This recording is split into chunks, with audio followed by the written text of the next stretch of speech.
The day is True Lies. Arnold Schwarzenegger. Am I allowed to say that? I'm going to wait until calls open and redeem it for Take Back with Zach. And that has always amazed me on how many books Paul was able to write in jail. Brother was just writing letters left and right. It is pretty crazy. You guys are going to be horrible today. I can't wait till you run out of channel points. Wait, don't you guys have like 47,000? What's up, Zach? Good to see you, bro. True Lies. Arnold Schwarzenegger is a special agent. Harry Tasker, although to his wife Helen, he's just a boring this is so hard. Computer salesman. When Harry's two lives unexpectedly collide, both he and Helen find themselves in the clutches of international terrorists fighting to save not only their marriage, but their lives. Directed by James Cameron and crammed with incredible special effects. True Lies is an exhibition exhilarating mix of non-stop action and romantic comedy. True Lies, everybody. Arnold Schwarzenegger. And let's press play. Together we all have almost 100,000. You guys can just like start looking up words in the English. What are Vini's most used words? You know what I mean? Also, fellas, please, dude. Like, I've been struggling really, really badly with clips. If you guys can please like chat, like clip that. If I say something funny, it'll just help me out because I've been trying to focus on like the main show and it's hard to focus on clips as well in that whole thing. But wow. Don't count me. I don't have that much. Zachy Man fan, you're on my side. It's a lot of words we could ban. You guys are, yeah. I need to up the price on that from 2,000 way up. That was 6 minutes ago. OKC, Oklahoma City Thunder. 5 minutes ago, Lakers, LeBron. I have always been one that struggles mightily with things that are outside of my control. When I got accepted to Boston University's film program, I was thrilled. Gosh dang it. I was thrilled and okay. That's funny. I just can't talk about them all show. We're just going to restart this whole thing. Come on. Lock in with me, fellas. Story time. I've always been one that struggles mightily with things that are outside of my control. When I got accepted to Boston University's film program, I was thrilled and had a great sense of accomplishment rush over me. At the time, only one other school had accepted me, which was Emerson College in downtown Boston. It seemed pretty clear at the time that the Lord wanted me to go to Boston. I'd spent 4 very difficult years in community college preparing to transfer, which proved to be a lot more difficult than originally expected. Ultimately, we got it done, but it was a tough road traveled. I applied 3 different times to USC, got denied every time. I applied 3 different times to Chapman, I got denied every time. It was 4 very, very difficult years to get myself to get into a school, but we finally did. I ended up choosing BU over Emerson for a number of reasons, and to this day, I am thrilled with my choice. The thing I did not know until signing my acceptance letter and meeting with a counselor was that they would not be accepting my Screenwriting 101 or Film Production 1 credits that I took at Santa Ana College. This essentially meant that I would need to retake these classes at BU, which were sophomore level classes, and I was entering in as a junior. I had 2 options given to me by the school. I could retake the prerequisite courses for the film production track and graduate on time, but I would never be able to participate in Prod 3. So, Production 3 is essentially like our senior thesis class. The entire senior thesis class applies to Production 3, and if you want to direct, you have to submit a script. Only 4 scripts get chosen each year. So it's a highly competitive class. It's a very, very tough course. It's an application-only course. It's essentially at the very end of your college career, you come together as the film program, as you've gone through every single class, you do Prod 3, and at the end of it, you walk out with a film. And that's essentially your senior thesis project. So, my choices were I either jump in as a junior, don't take the prereqs, and then never be able to do Prod 3, Or I could delay my graduation an entire year and $70,000 in tuition so I could take the prerequisites and have time to jump into Production 3 my senior year. For me, the answer was very, very simple.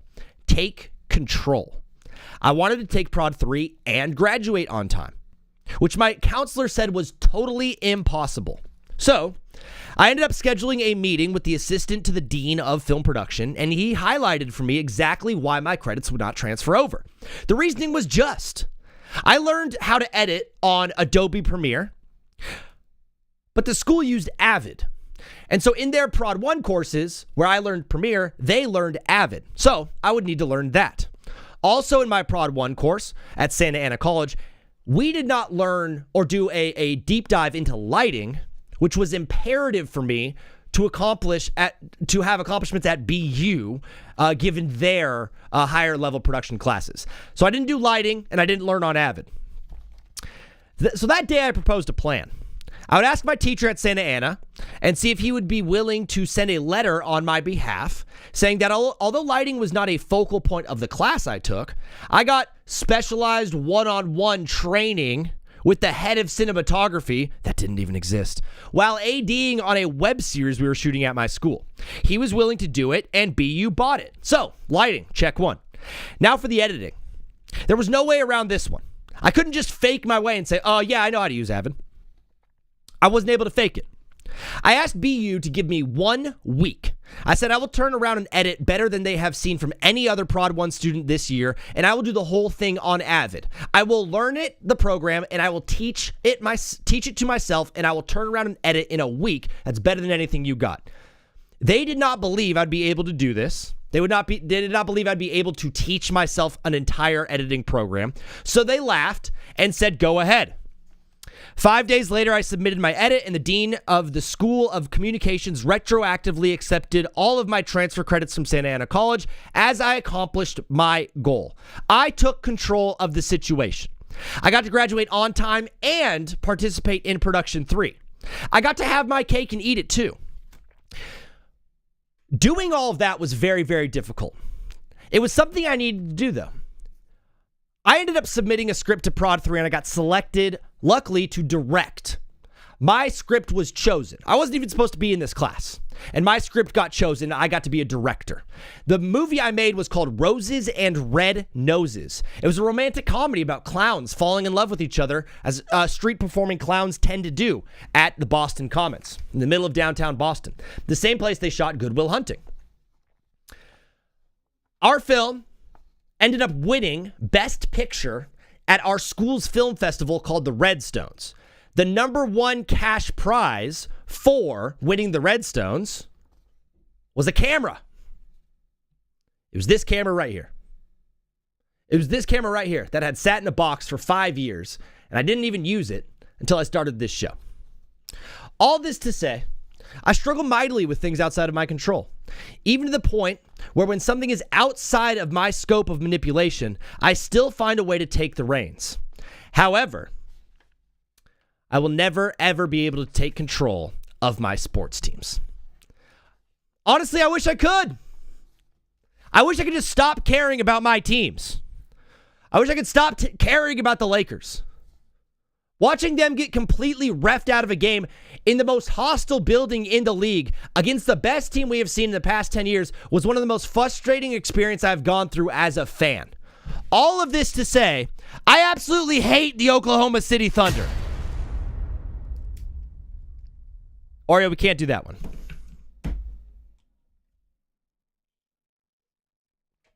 I hate this team with absolutely everything in my bones. They don't have to play this way. That is point number one. The Oklahoma City Thunder do not need to play this way. They are so gifted. They are so talented. They are so deep. They are so well coached. Every single aspect of their game is dialed in at a championship level. When I look at the Cleveland Cavaliers, that is an accumulation of great talent. James Harden is a future Hall of Famer. Donovan Mitchell on his way there. Mobley and Jared Allen are two of the best big men that we have in the game. What's the word I just used? They're an acclamation of talent, a pool of very, very gifted athletic basketball players. Yet they are not winners like the Thunder are. The Thunder are winners through and through. They have an amazing coach, an amazing roster that's well constructed and built to win. Look at every other team in the league. It's like they have a hole. They have something that's a little bit off. They have something that doesn't fit. Oh, they're really good here, but they're missing a big man. You know, we were talking about the Celtics. Great talent all around. They don't have a big man or a true point guard. The Thunder have absolutely everything they need to win. They don't need to play this way. They platoon in a team of lottery picks and first rounders off their bench. They have a whole team of lottery picks and first rounders sitting on the bench, not even playing basketball. They are so deep that when it's my favorite part of the game is when they blow a team out, 3 minutes left, everyone subs in all of their scrubs and they platoon in their whole bench.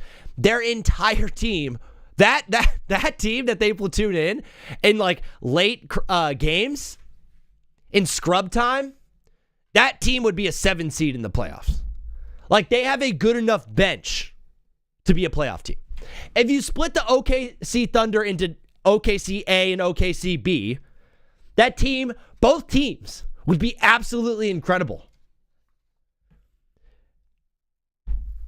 Alex Caruso, Hartenstein, Lou Dort, those guys play such tough defense, especially Caruso and Hartenstein.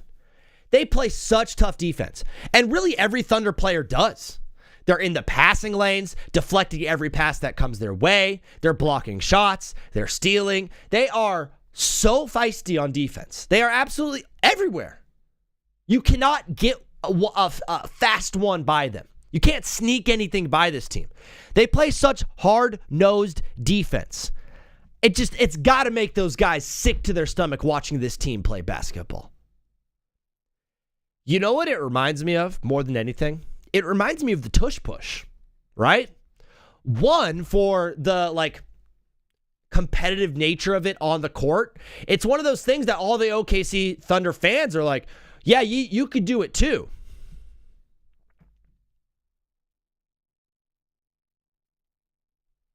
Did he flop bad last night? Yeah, probably a couple times. I think every player does. Did I say anything about OKC flopping yet?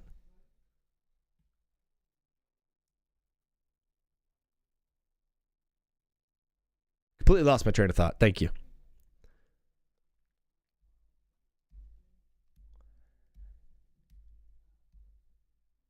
Do you remember how frustrated America was a year and a half, 2 years ago when the tush push was just unstoppable?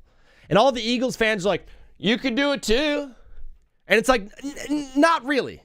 You know what I mean? Because you guys have designed a team that's so good, and you came up with this play that really only you guys can run super, super well because you guys have that quarterback with that kind of power. The tush push, dude, the NFL had a meeting about it. They had an entire meeting about the tush push. Like, is this not good for the game? The result was they can't just ban the tush push. But America saw something with their eyes that was not pleasing to the game.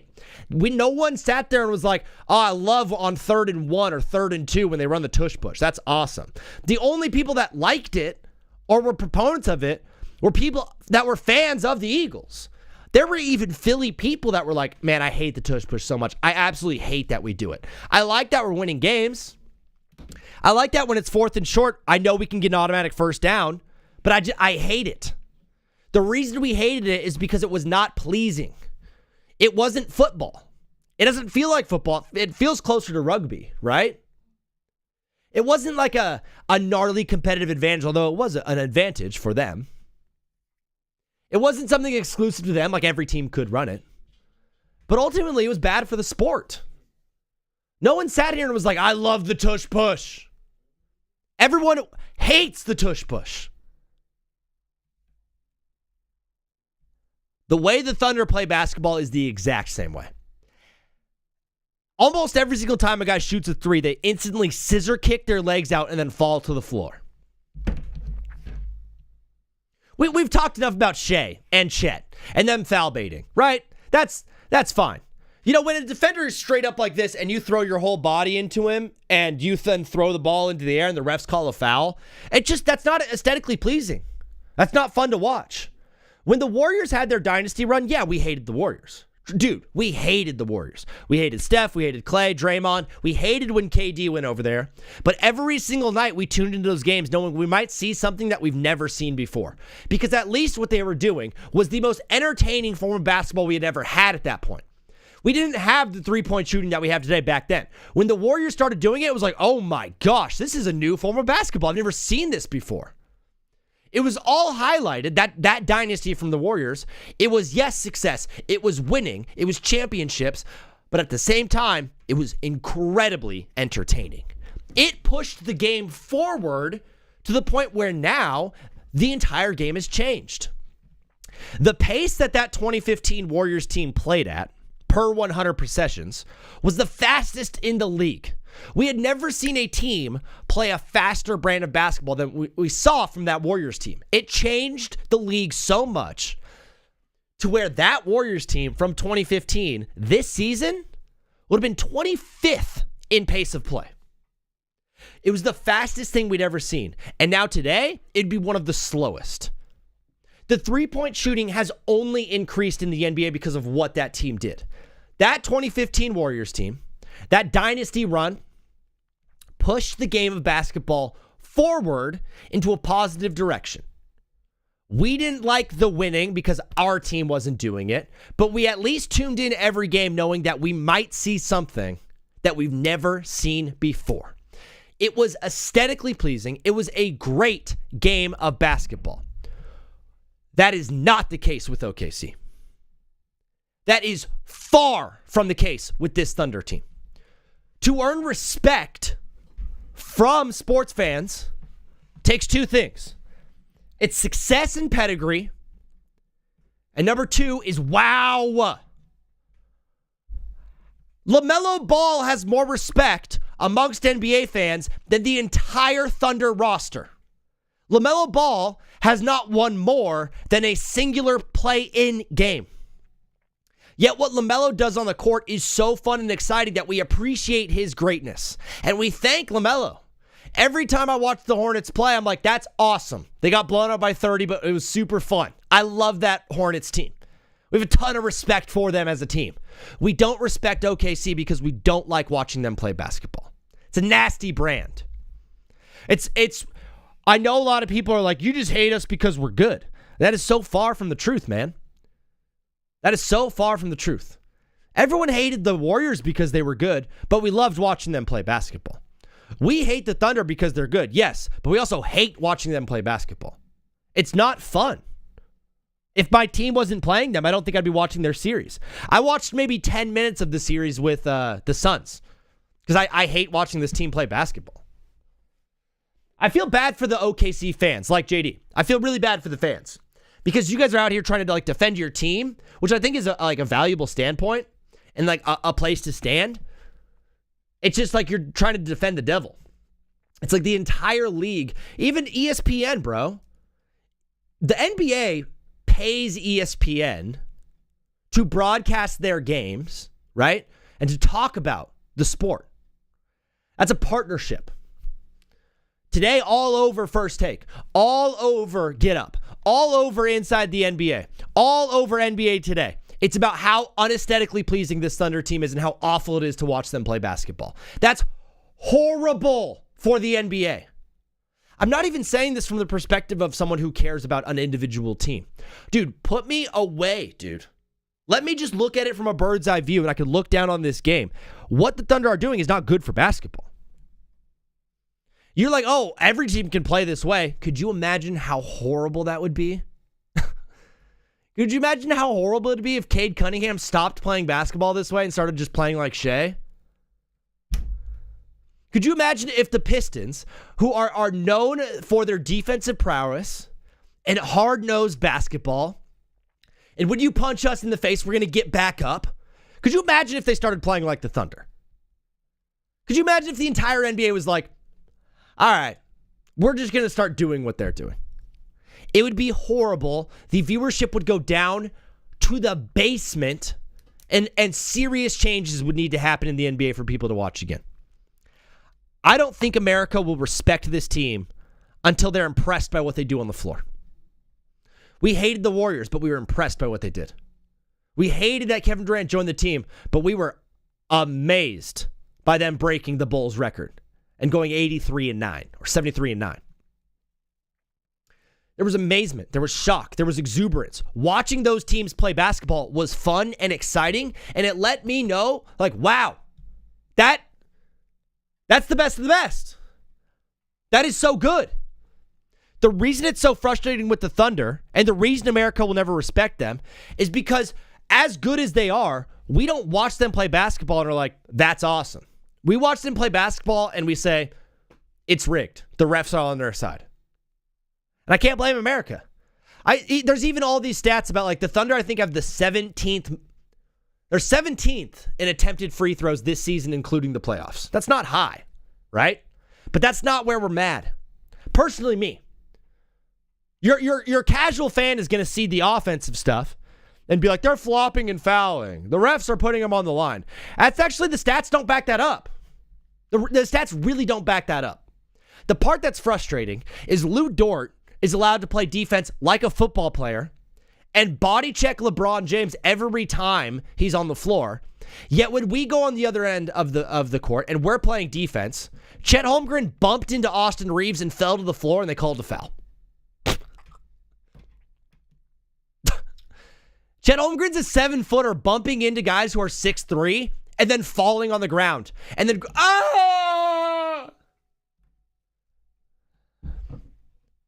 They play such hard-nosed defense. It is so fun to watch them play defense. Realistically, their offense is their defense. They forced 21 turnovers and got 26 points off of turnovers last night. That's the ball game, folks. The whole game got boiled down to that. You know how many points the Lakers got off of Thunder turnovers? 4.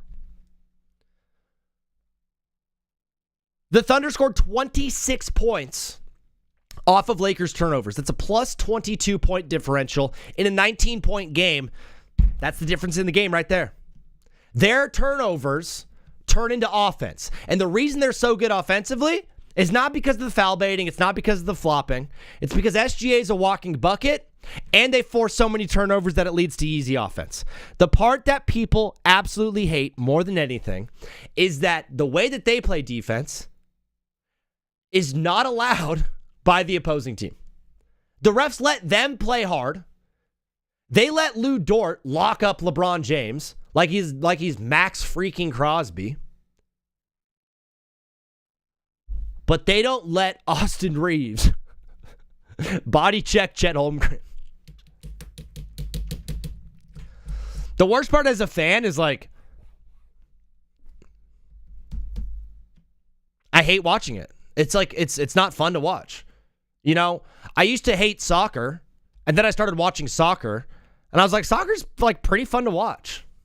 I used to not like hockey, and then I started watching hockey, and I'm like, hockey is so entertaining. Like, hockey is so entertaining.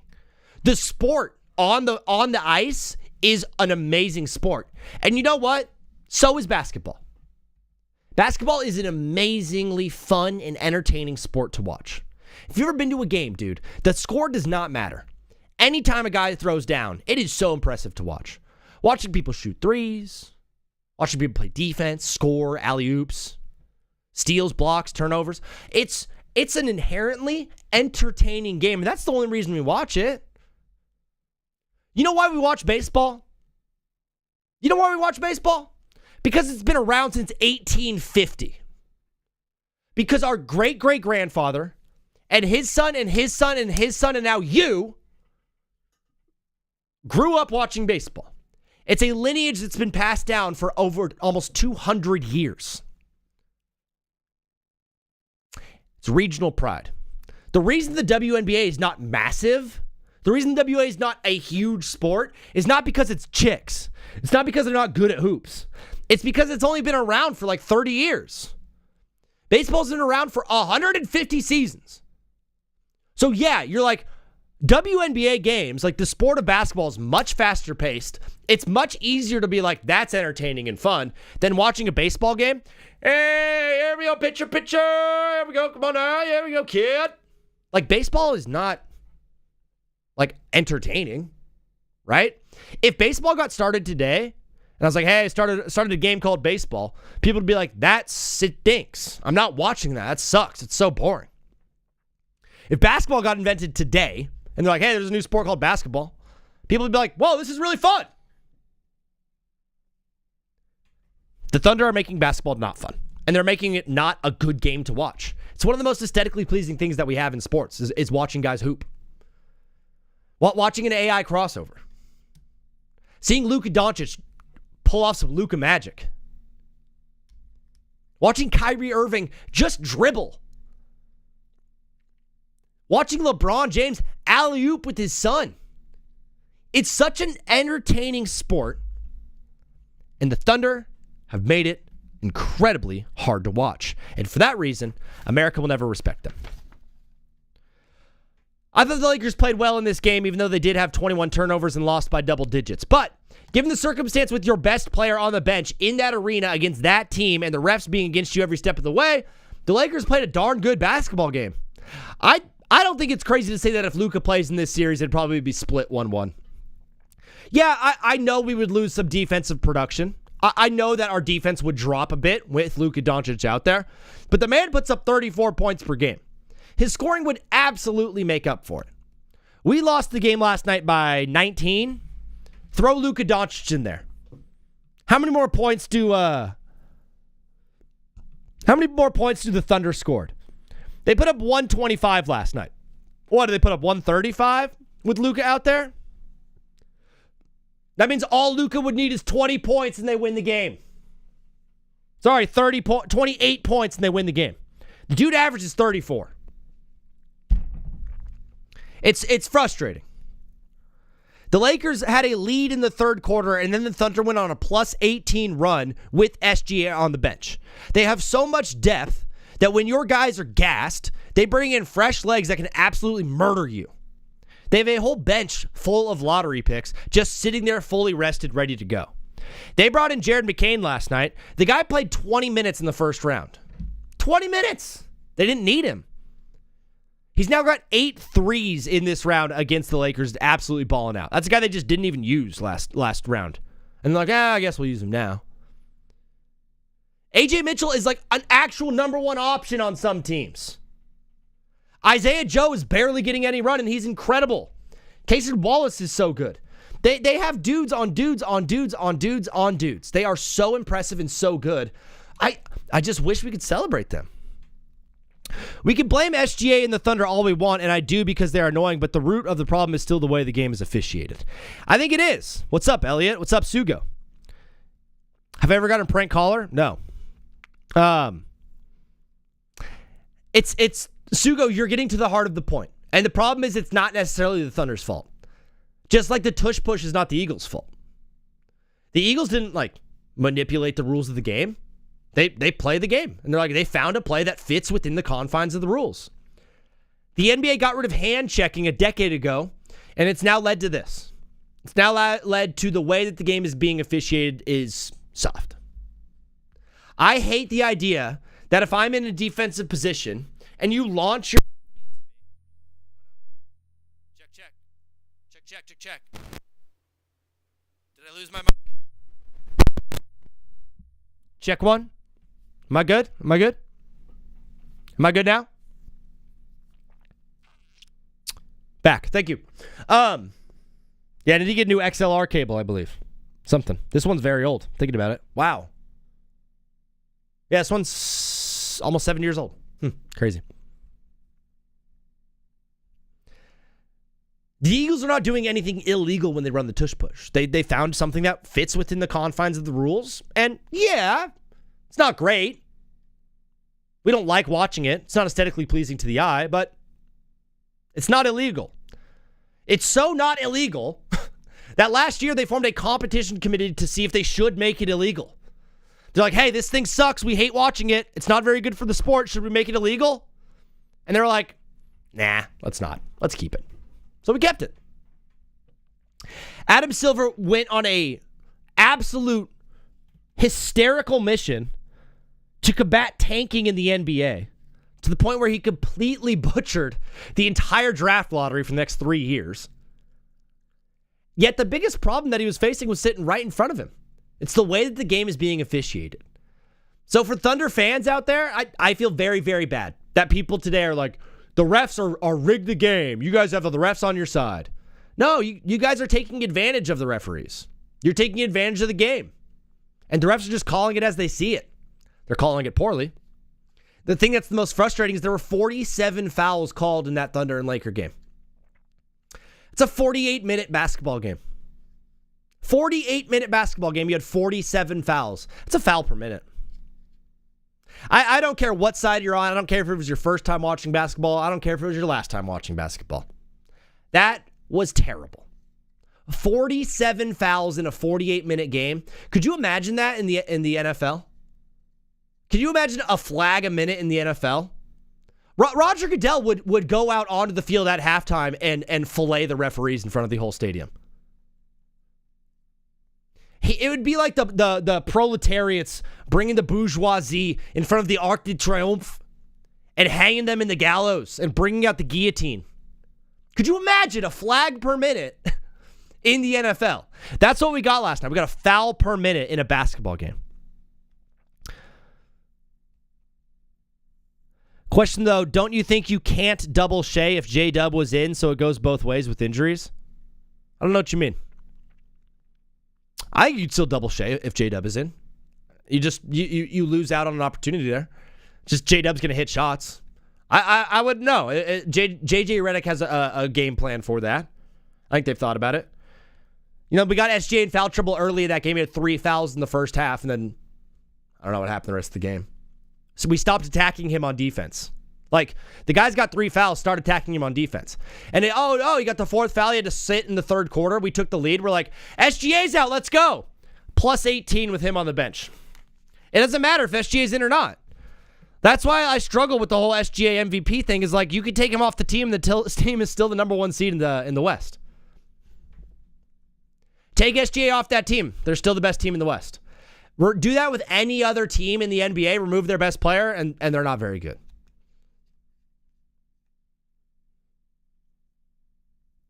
The other thing, JJ Redick after the game said LeBron has the worst whistle of any sports star in the league, and he's 1,000,000% right. One of the reasons from JJ is that bigger players usually seek out contact and don't get tossed in the wind like the smaller guys do. Like, do you see the way SGA flails his arms like a toddler who doesn't get their way? Yeah, LeBron can't do that. LeBron's too big to do that.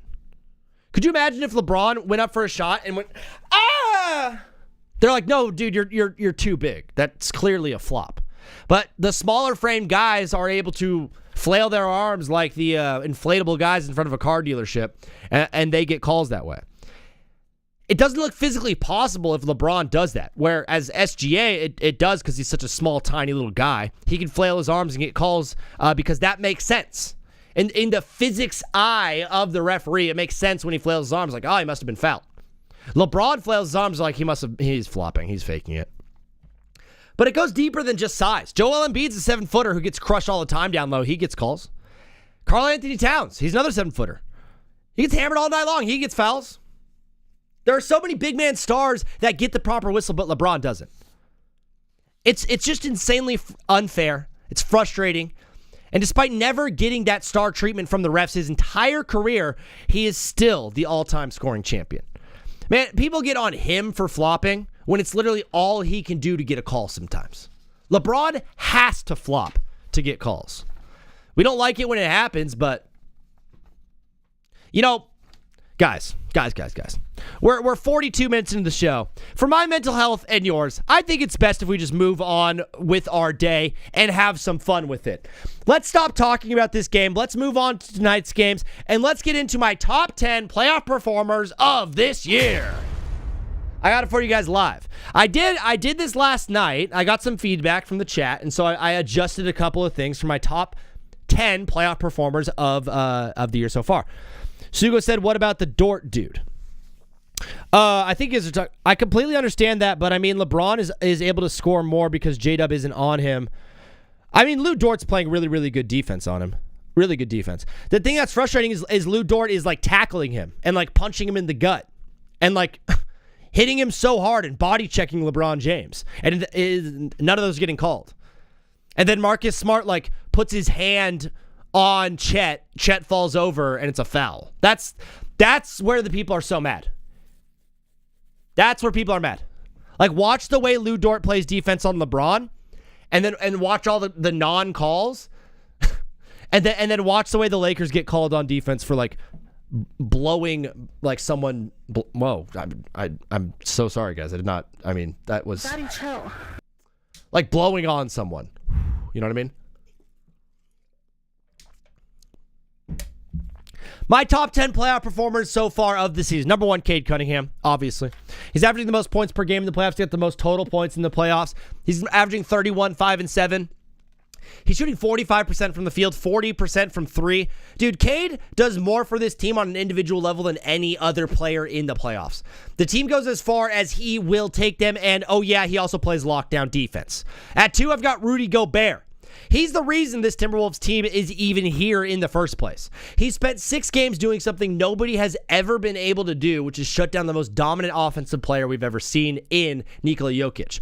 He's also now kind of doing the same thing to Wemby, who's below all of his averages from the regular season. Below on rebounds, below on assists, below on points. The only thing that he's up on is blocks, but that's because he had a 12 block game. And I mean, maybe 6 of those were goaltends, so take that as you will. At 3, I've got OG Anunoby. Bones Highland deserves on this list, low key. All right. Let's work on an honorable mentions list. We'll work on an honorable mentions list. Oh, Sugo, I don't know if you heard this, but you can now use your channel points to ban a word. So I can't say a word for 5 minutes, or you can mute somebody in the chat. So you can use your channel points to mute someone in the chat. Should I mute JD? Time out somebody. Yeah, there it is. So you guys can start timing each other out. I flipped OG and Maxey. I did. OG is the most consistent player for this Knicks team, and the Knicks are playing better than the Sixers. The Knicks are looking like the best team in the East, and so I just wanted to give the best guy on the best team in the East a little bit more credit over Tyrese Maxey. He every single game he gives you 20 points. He locks down your best offensive player. He's shooting 62% from the field and 54% from 3. His scoring efficiency is unbelievable. This dude just goes out and gives you efficient scoring and plays incredible defense every single night. Cat has taken some games off here and there. Brunson has his issues. OG Anunoby stays steady and has been a massive factor to New York's success. Tyrese Maxey is number 4. He's averaging 25, 4, and 6. He's the only player with more minutes. The only player in the playoffs with more minutes is Cade Cunningham. His shooting splits, 45, 38, 93. He's been the consistent number 1 option on a 7 seed that got... Oh, wow. JD just got timed out by Oreo the cat. Wow. How long does it say he's timed out for? Does it say how long he's timed out for? Oh, and JD Walker just timed out Oreo. Wow. Wait. Oh, I have to time them out, I think? Or the mods do? Let me see. How do I do this? Mod actions. Unmod. I could warn. I'm going to time him out. There you go. All right. He's been timed out 10 minutes. And then Oreo the cat, you've also been timed out by JD. Actually, that one doesn't count. But he did send his channel points. Sorry, Oreo. You're getting timed out as well, bro. Sorry. Peace.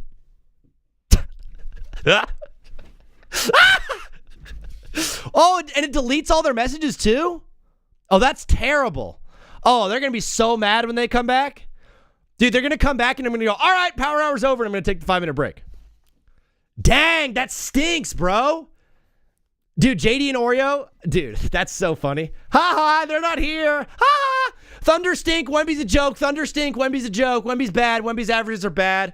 SGA's a little girl. Thunder stink. Guys, say mean things about the Thunder and about the Spurs. Hurry, they're gone. Dude, they're going to come back and just start timing me out. That'd be crazy. Darn it, my lumbar support is not working. At number 5 on my list, Listen, so Tyrese Maxey. He's number one option on a 7 seed that got past what many people are calling the best team in the East. He had 30 points in a game 6 and 7. He plays great defensively and runs the entire offense. Tyrese Maxey got to be on this list. At 5, we got to crown the king, brother, LeBron James. Averaging 24, 6, and 8 at 41 years old without his number one option. I mean, bro, he stepped up on a team. It's not the best constructed team in the playoffs. He went up against a Rockets team that's younger, faster, bigger, and more athletic, and he went and knocked them out in 6 games. LeBron James is an animal, and he's got to be top 5 on this list. At 6, I've got Karl Anthony Towns. He's averaging 19, 11, and 6. He's the focal point on offense and the reason that New York got past Atlanta. They switched from Brunson running the offense to Cat, and ever since then, New York has looked like the best team in basketball. He's playing great defense every night and shows up on both sides of the floor on this one. He's the number one option, I think, on this New York Knicks team. He would be over OG, but OG's just been so consistent. I can't not have OG up there. At number 7, I do have Joel Embiid. Man, he'd be higher if he played in more games. It's kind of tough. The dude's averaging 25, 8, and 6. He's only played in 5 games, though, so a little bit hard for me to put him up a little bit higher than 7 when he hasn't played nearly as much as the other guys have. He just comes into the lineup and completely changes the entire game plan for whatever team is facing him. And without him, this team is a first-round exit. At 8, I have Jalen Brunson. He's got 27 points per game. He's shooting very, very well and 6 assists. He's been nasty in the playoffs and is shooting efficiently, 49 from the field, 38% from 3. But his defense is just so bad, I couldn't really put him much higher on this. If you're the guy who everyone's targeting on defense, I struggle to put you much higher than where I got Brunson right now. But shout out to him, he's been unbelievable. At number 10, I do have Victor Wembanyama. He's below average in scoring, rebounding, assisting. His efficiency numbers from the regular season are also not great. He's just, offensively, he's not producing because he's got Gobert on him, right? He got his concussion early on. He hasn't had the best offensive playoffs, but his defense is just so dominant that he deserves to be on this list. So Wemby, I got him at 9. A lot of people put him higher, but he just hasn't really been producing on offense the way he usually does. All the other guys on this list, I think, are performing above expectation, where I think Wemby is performing slightly below expectation, but he's so dominant on defense, he had to be on this list. And at number 10, bro, got to give love to my guy, Tobias Harris. He's got 7 straight 20-point games. Everyone was saying Detroit has no number 2 option for Cade on offense. Everyone was saying that Detroit has no number 2 option for Cade on offense, and Tobias has been insanely awesome in that role. He heard all the noise, and he just stepped up. 7 straight 20-point games is such an awesome feat for a guy like Tobias Harris. He is so needed for that Pistons team, and one of the reasons that the Pistons have been playing as well as they have is because of Tobias Harris. I think I timed him out for too long. I feel bad. Because on my best day, I'm a child of God. On my worst day, I'm a child of God. Oh, every day is a good day. And you're the reason why I'm so blessed. I'm so blessed. How do I turn on followers only chat? I'm trying to turn that on. Never mind, it is on. I can't go back and untime them out. That timeout thing is going to be nasty, nasty. Fellas, we got about 3 minutes left before I take my 5-minute break. I wanted to go over the funniest 5 things that I think could happen in the draft lottery on Sunday. The NBA draft lottery balls will be pulled on Sunday, and I wanted to jump into what I think would be the 5 funniest scenarios for the lottery. At number 5, at the bottom of the list, Mavs going back-to-back number 1 overall picks. Everyone said Cooper Flagg was reparations for Silver trading away Luka Doncic. It turns out Cooper Flagg and AJ DeBonsta. That's not a sentence. I guess the asking price was not just Cooper Flagg. I think it's Cooper Flagg and AJ DeBonsta. The question is, does one Luka Doncic equal a Cooper Flagg plus AJ DeBonsta? I guess we will find out. But Mavs going back-to-back at number 1 overall would be absolutely hilarious. At number 4, this one is just so mean, but I got the Wizards picking at 5. It's like the worst they could pick. The Wizards are a team. Last year, they had the best odds to get number 1.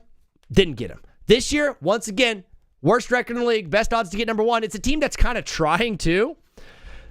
Like, I love the idea of them going after AD and Trae Young in the offseason, then also falling outside of the top 4. It's just such a sad franchise, and I would just love to pile onto despair and see them even get sadder. At number 3 would be the Hornets winning the number 1 overall pick. I just love the idea of the team with the lowest odds winning the number 1 overall pick. And right now, that's Charlotte. They have a 0.5% chance of getting number 1 overall. It'd be so funny if they won it. Plus, they already have so many guards. It'd be hilarious to add like a 5th guard to this team. Who would sit on the bench? Who would they bench? Be awesome. At number 2, I have Indiana picking in the top 4. I think the East was super fun this season, and you have a few teams on the rise over there, and everyone has forgotten about how good this Pacers team actually is. Adding a number 1 overall pick to this team would be so awesome. They're also the team that got in trouble for tanking. It'd be funny if they're the ones that got fined. They had the most egregious tanking act when they sat their players in the 4th quarter in a game that they were up on Miami, and then turned around and got the number 1 overall pick. It'd just be so funny if Silver like changed all these rules because of what the Pacers did, and they sneak in and get the number 1 overall pick. Like, see ya. Bye, Adam. It's also, it also is a pick that belongs to the Clippers for the Ivanka Zubac trade, but it's top 4 protected. So 1, Indiana in the top 4 would be just great for them to see them get the pick. 2 would mean the Clippers lose out on their pick, which anytime the Clippers lose out on something, I am happy about it. And then number 1, by far, the funniest thing that could happen in the NBA draft, OKC winning it. Oh my gosh, dude. Especially after this week with all the discourse around OKC, the funniest thing in the world would be if they win the number 1 overall pick. Honestly, the sports media world would probably blow up, and it would be a top 5 Twitter moment of all time. It's also a little bit of added fun here. That pick is technically the Clippers pick, stemming back from the Paul George trade, and I just love watching the Clippers fail. Man, dude, OKC picking number 1 in the NBA draft lottery, it would light the world on fire. Who's even going to be number 1 prospect this year? There are a couple of guys. AJ DeBonsta is one of these names. I like Caleb Wilson a lot. I think he's going to be the best player from this draft personally. You know, a lot of people like Darius Acuff. Cameron Boozer is a name. Darren Peterson. There's a lot of talent at the top of this draft. A lot of talent. It's kind of like a loaded draft. So this one's really, really important. But here's the situation I want to paint for you guys before we go to break. OKC has their own pick. That's going to be probably, 29 or 30 at this point. It's definitely going to be like top 20 or 27, 28, 29, or 30. And then they also have the Clippers lottery pick. OKC only has 1 spot on their roster, though, because of how many picks they've had. If they draft 2 guys, they're going to have to cut players. So they only have 1 pick. I think what OKC is going to do is they're going to package both of their first-round picks and try to move up in the draft. It's going to be bad. Whatever happens with OKC in this draft, it's going to be bad. I cannot wait for Sunday when the lottery balls do drop. It's the most entertaining thing that the NBA does is drop their balls, and we are absolutely going to be here for it on TBWZ. Thank you for watching the Power Hour. That is the Power Hour, fellas. We're going to be taking a 5-minute break, and then we're going live on TikTok to talk ball and take calls. Hopefully, JD and Oreo the Cat are back by then. They're going to package both of them for LeBron. That's what they'll do. Sugo, honestly, they could package both their picks for a star player. Why don't they package both of the first-round picks that they have and AJ Mitchell and Cason Wallace and go get Giannis? Oh my gosh, dude. Well, they wouldn't do that because Giannis will not play with their theatrics. He will not play their game of basketball. JD's back. OKC has Utah's pick if it's outside of the top 8. Outside the top 8? What are the odds of them even getting that? 10 minutes is too long? Or I know. How do I make it less? Let me see. Mod actions. No. Oh, mod. Sorry, Oreo. Can you guys figure out how to make it less than 10 minutes? Sorry about that. Fellas, we'll be back in 5. Love you guys so much. And the other way we start the show, brother, is with the movie of the day. Today's movie of the day is none other than Up. We're watching Up today, baby. We're doing a Pixar double feature. So after Up, we're going to be watching Cars, unless I forget. Because sometimes what happens, man, is I get rolling. Sometimes I just get rolling during the show and I say a bunch of random stuff that comes to my head. And then I forget what I said. I'm but a man, brother. I'm but a man. And sometimes I forget the things that I said. So right now I'm saying that we're going to be watching Cars after we watch Up. But guess what? That can change based off the perception of my day. Based off how I'm feeling and how we're rocking and how we're rolling. But today, to at least start the day, we're going to be watching Up. Is my camera that crooked? Look at how crooked this is. That's crooked. The DVD player is crooked. But I don't look crooked. So maybe I'm topsy-turvy. Maybe there's something wrong with me today. Maybe when I woke up, my left foot was my left leg, the left of me was maybe a centimeter or two off from the rest of the right of me. So maybe I'm standing at a crooked. Am I sitting? Yes. Maybe one of my cheeks got a little bit bigger than the other last night. I did have McDonald's. It's funny how today, when I celebrate a good day with a good meal, it's usually I celebrate a good day with the most horrible, horrific meal that you could have. I don't like go to a nice restaurant and get like a nice food or like buy myself a nice steak. One, sad and lonely. Two, I would rather not spend all that money on a steak. But I'll go to McDonald's and spend $18. What? That's ridiculous. $18 at McDonald's? Am I getting enough food for two people? Yeah, I am. Am I not eating the entire day just to make room for that Mickey D's to hit my belly at the end of the day? Yeah, I am. So what I do this thing where I say, you know what? I'm going to eat bad tonight. I decide that at like 11 in the morning. At like 11 a.m., I'm like, I'm going to eat horrible tonight. Sometimes I preemptively make bad decisions.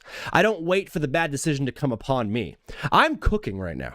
I don't wait for the bad decision to come upon me. I just preemptively decide I'm going to make a bad choice today. What am I going to do today? I'm going to make a bad choice. And so what I do is I don't eat throughout the entire day. I nibble on little things, on fruits and veggies and nuts, cashews to be specific. What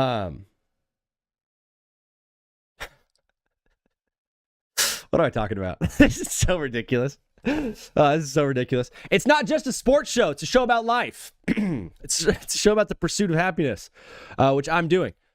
I'm pursuing happiness day in and day out. Brick Jock in the chat. Brick Jock in the Twitch chat. What's up, Brick? How we doing, brother? Hey! House. What's up, Brick? Brick says Vini's not the hero we wanted, but the hero we deserve, or the hero we needed. Thank you, brother. Brick Jock is a good friend of mine, and he invited me to a baseball game He texted me on Monday, and he's like, hey, would you want to go to this baseball game with me? And I was like, the World Series just ended. What is this fool talking about? He's inviting me to a game in June. He wants me to go to a game with him in June. The bro is the ultimate planner. I absolutely love it, man. I'm a planner myself. And by planner, I mean like I got plans next week.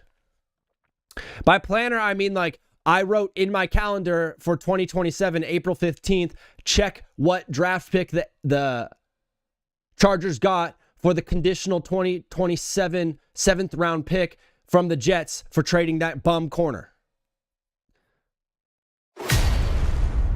White boy got motion. Yes, he does, brother. But today we're watching Up. What was I talking about with the nuts and the fruits and the... Oh, yeah. I got to finish that. So sometimes I preemptively make bad decisions. The before my day gets really going, I'm like, I'm gonna be bad tonight. I'm going to do something bad tonight. And then the only bad things I do, I don't smoke, I don't drink, I don't do drugs, I don't gamble, and I don't indulge in any sort of felonious, lustful activities. The bad things that I do is eat bad food and occasionally smoke a cigarette. If I could smoke a cigarette like once, I would love to smoke one once a week. But I don't buy them. I'm only around cigarette smokers like once a month. So I'm only down to once a month. So if you're a near and dear friend of mine, please start smoking cigs. So we can rip some heaters from time to time. Brick Jock just got some bits in the chat. He reached a 5-stream streak, baby. That's awesome. Yeah, use more cigs. That's the message of the day. Do you think Shea would be as huge of a flopper if he stayed on the Clippers? I don't know. I would love to, one day when the documentary does come out about this Thunder team, we're not even close to, dude. Here's the thing. Shea's 28 years old, but outside of that, everyone else on this team is 24. They're not going to be able to pay the guys forever. I don't want to talk about them anymore. They're ruining my life. They're ruining my day. I mean, he's at an 18-plus bar that required ID, so I don't really blame him. Do you think Shea would, all right. Defend Giddey when he did what he did because he was on, okay. We're talking about Josh Giddey in the chat right now. Let's go live on TikTok. I forgot to mention in my top 10 players of the playoffs, which I'm going live with right now, that I also do have Scotty Barnes and Paolo Banchero honorable mentions. Got to give it up to the guys. I know they got bounced, but still, brother, good on them for playing basketball. Why am I watching college softball right now? What else is on? NFL Live, let's go. What's up, Laura Rutledge? How's she doing today? Did you guys see the new video of Diana Rossini and Mike Vrabel? Skibbity doodah, skibbity day. My oh my, what a wonderful day. On their way to hang out on a boat while she was pregnant with a boy. Pretty crazy. I was trying to test something. You're good, Oreo. Yeah, I put Oreo on a special assignment to try to figure out how to change the timeout settings, and I don't know if you can. Huh. Stream settings? No.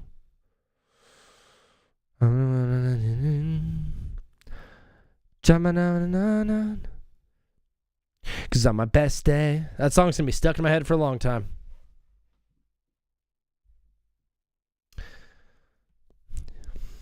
Scotty, you're an honorable mention, brother. What up? We have a guy actually named, did I remove my mod? What are we talking about? We're having fights right now in the chat about modding.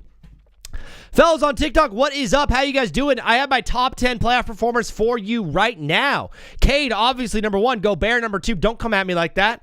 I also have my round 2 bracket. These predictions that I made before round 2 started. I'm way, way, way off on the Lakers and Thunder series. I have Lakers in 6. I've now changed my pick to Lakers in 7. Today, we're also going to be talking about the funniest things that could happen from the NBA draft lottery. But more than anything, Gobert allowed Wemby to drop 18. That's the guy who averages 26. That's a really good basketball game. Today's all about hating on OKC. What is up, brother? You are live on TBWZ Widescreen Radio. What's your name? Where are you calling from? What's up, brother? I just saw your recent Pause. What's your name? Where are you calling from? Stop. All right, idiot. OKC hate party in the chat. I'm pretty sure his is spelled Scotty, by the way, if you want to change it, LOL. Well, Scotty, okay. That's a terrible mistake by me. Fellas, we're also going to be talking about my top 5 funniest things. Thank you, JV. That could happen from the NBA draft lottery results. Number 1 is obviously OKC getting the number 1 pick. Obviously, by a mile. That would be the funniest thing in the world. I don't think I can remod you. I think it has to be Zach. All right, JD Walker. Congratulations, brother. You have been... oh, no, you are modded. Number 1 would obviously be OKC Lakers getting number 1 overall. I have the...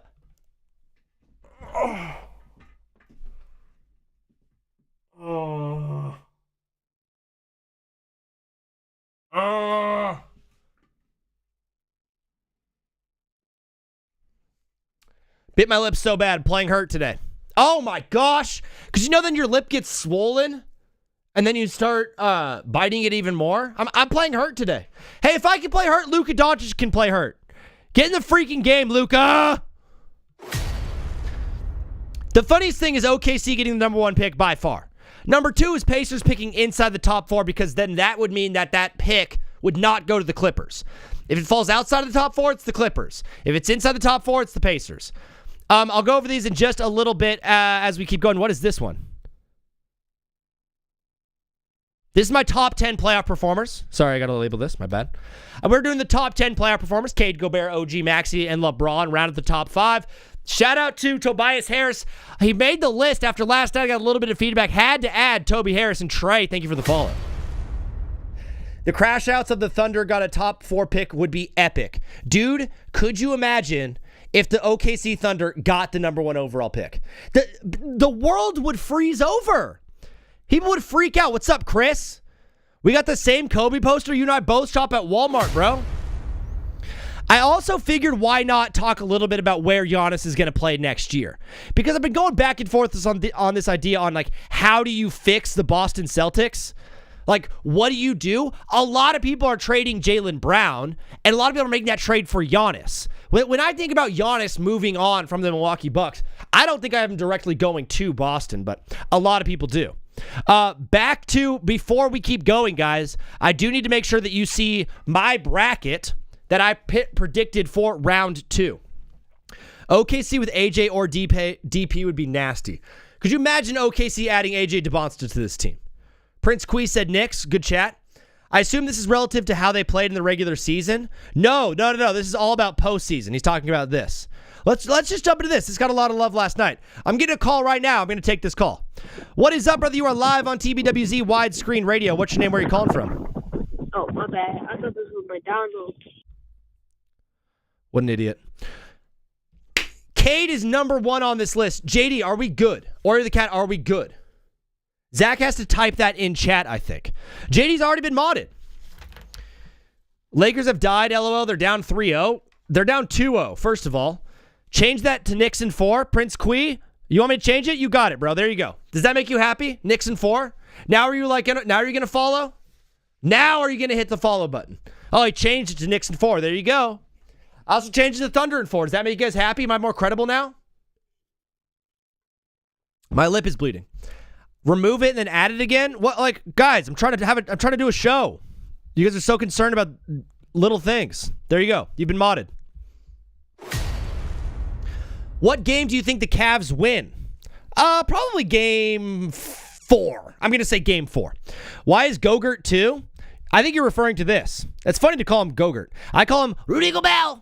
Rudy Gobert is at number 2. He's the sole reason the Timberwolves team is even in the second round in the first place. He spent 6 games doing something that nobody has ever done, which is shut down the most dominant offensive player that we've ever seen.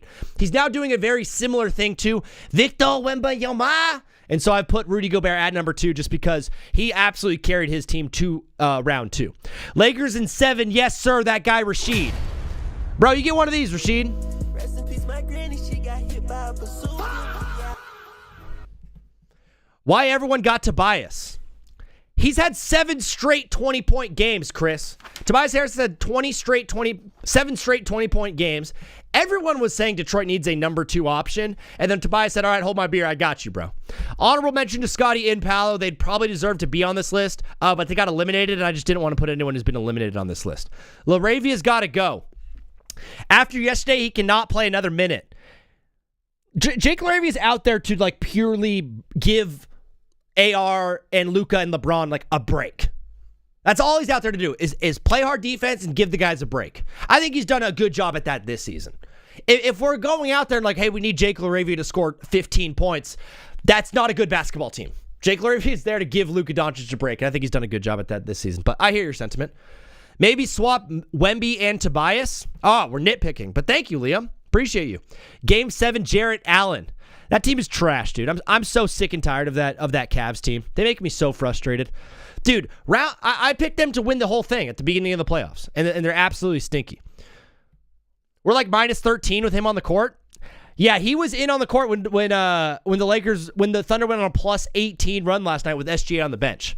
All right, here we go. Just gonna hate on this team. Turn off notifications. Not now. I don't add people to live. If you guys want to call into the show, the number's at the top of the screen. It's 213-352-5216. Oreo's got a baseball game? Let's go, baby. Oreo, go yard for us, dog. Or a little bloop single. I'll take either. Samuel, thank you for the follow. How do you have LeBron in there? Are you kidding me, bro? How do I have LeBron on here? LeBron James, crown the man the king. He's averaging 24, 6, and 8 in the playoffs so far. He's 41 years old with no number 1 option. The dude stepped up and led his poorly constructed team to a playoff series win against a younger, faster, bigger, and more athletic Houston Rockets team. If you notice, the top 5 guys, for me, carried their teams, except for OG. And so LeBron carried his team. He's got to be on here. JD Walker on the phone line. What up, JD? What is up? Bro, hanging out. A lot of people are going back and forth on my top 10 playoff performers. Do you want to give us a little bit of action on the top 10 playoff performers? I got it up on Twitch and YouTube as well. Let me look at it on TikTok real quick. I got it up on Twitch and YouTube as well. It is up on the big screen. Brother, hanging out in the chat, having a good time. I like it. I think Cade is number one. Yeah. And go Bears, too. Okay. And then OG. How do you feel about the three recently Knicks? Has been better than So I have three Knicks on this list. Brunson is averaging the most points between the three. Cat has kind of been like the focal point of the offense. But I've got OG as the highest rated Knick. Do you think guys will get mad at that? I mean, I think he's been the X factor for the Knicks, to be honest. Yeah, I agree, and that's why I got him. You know what, JD, you absolutely know ball, bro. I absolutely love it. Also, JD, before you keep going, I did my top 5 funniest things that could happen with the draft lottery. Could you just imagine what's going to happen to the NBA if OKC wins the number 1 overall pick and gets AJ DeBonsta? I don't even know if we would take him. I think we would trade it to the Bucks and get Giannis. Well, here's the thing. They have their own first-round pick, and then they have the Clippers, which is in the lottery. So a lot of people, and they only have one roster spot available. So a lot of people are thinking they're going to package both of these first-rounders and either try to trade up in the draft or, like you said, make a move for Giannis. I mean, to be fair, if we lose, I think we're 100%. Like, if we lose in the playoffs, I think we're 100% going to get Giannis. So what are you willing to move? Let's say the 2 first-round picks this year, and then are you going to also move, what, A.J. Mitchell and Cason Wallace? We don't have to give up that much. If it's 2 first-rounders? You don't think they'll ask for 2 first-rounders and two like, high-end players. They might even ask for J-Dub. No, we can give him A.J., and then we'll give him... I don't want to give up a shooter. But if they do say 2... If they say 2 firsts and J-Dub, you're not making that trade? I mean, I guess I would take it. I just can't remember if Giannis is that good on defense. Oh, he's incredible. I know we haven't seen Giannis very much in recent past, but yeah, brother, he's very, very good at defense. JD, I got a bunch of calls rolling. We got to keep things rolling, but anything else for the people? I'll give you your minute of this is an OKC fan, so I'll just give you your minute to defend your team. So defend my team? Yeah, Lakers or whatever. Lead in free throws differential in the last 4 years. Yeah. They also have the leader, the player who leads the league in free throws. So why are we complaining that? I understand OKC plays unethical basketball, but I mean, Lakers lead the league in fouls being called for them. It's a great point. It makes a lot of sense. This thing's over, right? Is it a 4-0 sweep, or do you think the Lakers are going to get one? I mean, if Luka comes back, I think it's a sweep. If Marcus Smart continues to play on SGA, I think you'll get one. So if Luka comes back, the team's going to get worse? I think that because Luka plays slow. Yeah. I think the Lakers are meant to play fast. I absolutely love it. JD, sorry about all the fun stuff going on in the chat. Are we having a good time on Twitch, though? Oh, yeah, we're having a fun time. All right, no more timing out words. Brother, thank you so much for hanging out. We'll talk soon, JD. Yes, sir. See you. Peace. Luka isn't coming back. It's a sweep. Yeah, probably. According to my bracket, though, let's see my picks. I have the Lakers in 6. I think I'm going to stick to it. Don't even matter at this point. Spurs sending y'all home. Oh, we got a Spurs fan in here thinking that they're going to get past OKC in this one. We're going to call right now. I'm going to take this call. What is up, brother? You are live on TBWZ Widescreen Radio. Which name are you calling from? It's Nick from New York. I'm in a coach bus. I'm coming back from a school trip in Washington, D.C. Oh, I forgot. You were telling us you went to D.C. How was the trip? Did you see some cool stuff? Did you go to the Holocaust Museum? Yeah, it was cool. We got like a identification card. We had to take like notes and stuff on it, so it was annoying. That's so annoying, bro. That's tough. But were you able to see my top 10 playoff performers or anything that caught your eye from my live? No, yeah, I saw. I like OG, and I like OG. I think he's been like really good, and Cat has been like the facilitator of the offense. Yeah, the Knicks have been playing really, really good basketball. Nick, you are a Knicks fan, correct? Yeah. Does Philly have any chance against you guys, or do you got them walking through Philly tonight? No. It's Knicks in 5. Knicks in 5. I absolutely love it, brother. Nick, I got a bunch of calls coming through, so we're going to keep it rolling. But thanks for calling, bro. God bless. We'll talk soon. One more thing. Hit me. I'm going to the game in Philly today. You're going to the game in Philly, so you're driving on a coach bus from D.C. to New York City and then going to Philly tonight? No. My parents are like, we're going to like a checkpoint in like near like Delaware, and then my parents are picking me up there, and we're going straight to the game. Dude, you have the sickest parents ever. Have you been to a playoff game before? Yeah, I went to the Knicks game in 2023 when they played the Heat. Dude, that's so awesome. I'm so pumped up for you. Philly fans can be pretty gnarly, but stand tall, Nick. Dude, thanks for calling. We'll talk soon. All right, thank you. Bye. Peace. Oreo, dang it! Guys, we have this new game that we're doing on Twitch. So your channel points can be spent on banning a word. So I cannot say a word for 5 minutes straight. So if you want to join us on Twitch, it's Take Back with Zach. Twitch, YouTube, Instagram, TikTok. You can join over there, accumulate channel points just by watching, and then you can start banning words for me to say. Chris, I did not know you were calling. I'm sorry, brother. Let me know your area code so I can take it next time you're up. What is up, brother? You are live on TBWZ Widescreen Radio. What's your name? Where are you calling from? My name's Ryan. I'm from New York. Ryan from New York. Are you on the bus with Nick? No, I'm not. You're just hanging out in the city? I'm actually in Staten Island. The Staten. Borough. I absolutely love it, bro. You're calling into the show. What did you want to talk about today, Ryan? What do you think about Castle being one of the playoff performers? You would put Castle. Well, I mean, this is my personal list, but what would on your personal list you would put Castle in the top 10? I think I would over Tobias. Okay, so you're putting him over Tobias. Are you just sneaking him at 10 right underneath Wemby? Any other changes to the list? No, I think that's a pretty solid list. Like, I support that list. Awesome. I absolutely love it. Ryan, what grade are you in? I'm in 8th. 8th grade. You excited for high school? I'm going to high school next year. Yeah, of course you are. Are you excited for it? Yeah. Yeah. You're excited to go to homecoming and prom and stuff, right? You're excited for the dances? Have it soon. Oh, really? You've got a dance lined up? Yeah. Senior dance. I absolutely love that, dude. That's going to be so sick. Are you going to be playing any sports? I play basketball, actually. Can I get your measurements? How tall are you? So I'm like 5'11". Oh, do you play the 5? Nah. We got some kids. They're tall. Good. Well, at 5'11", it's good for you to be playing like that 2 or that 3 so you can work on your ball handling skills. Yeah, I'm the 4. Dude, unbelievable. Have you tried out for the team yet? Yeah. We're almost done with the school year. Dude, that's so awesome. Ryan, you're such a beast, bro. Thanks for following. Thanks for following the show wherever you get it, and thanks for watching and calling in. We'll talk soon. Thank you. Peace. How is Scotty an honorable mention? His team did not advance to round 2. Sorry. If your team does not advance to round 2, you just do not get on this list. Where is McDaniels? Emmett, good question. Where would you put him? Where's Rui Hachimura? Yeah. Emmett, where would you put Jaden McDaniels, and who would you remove off of the list?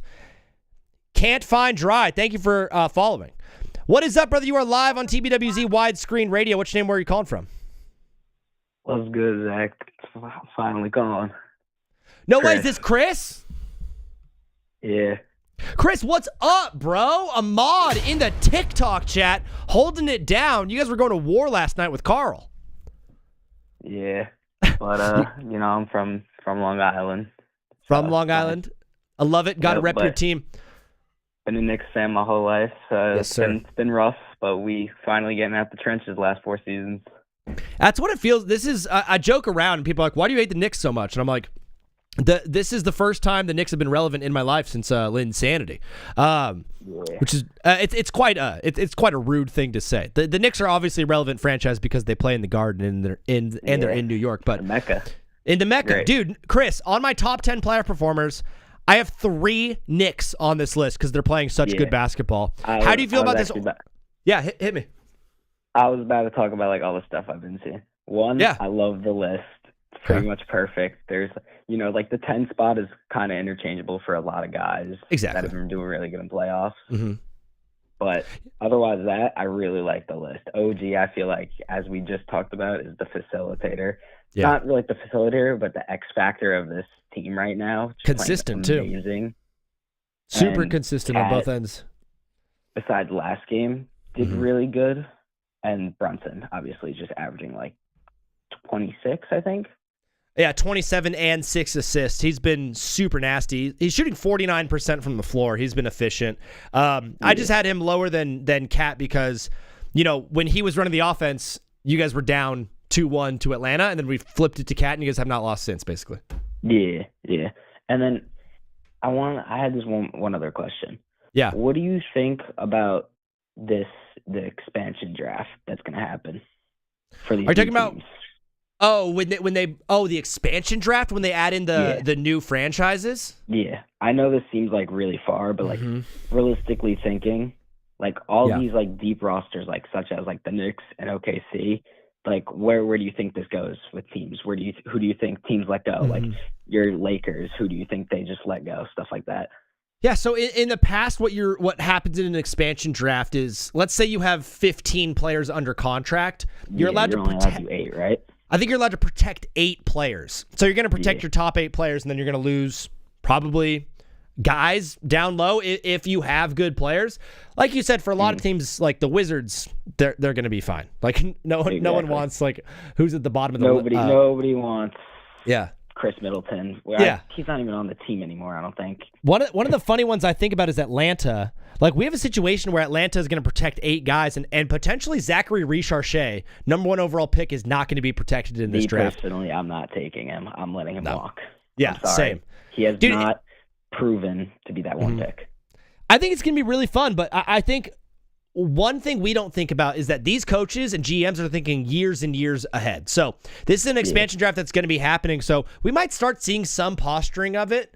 I'll see some guys putting together like 2 or 3 really good players to go and trade for a star to try to alleviate that. But ultimately, I don't think that the expansion teams are going to be very good to start it out. But it's a great question. I can't wait to get into it. Are you excited for the lottery this Sunday?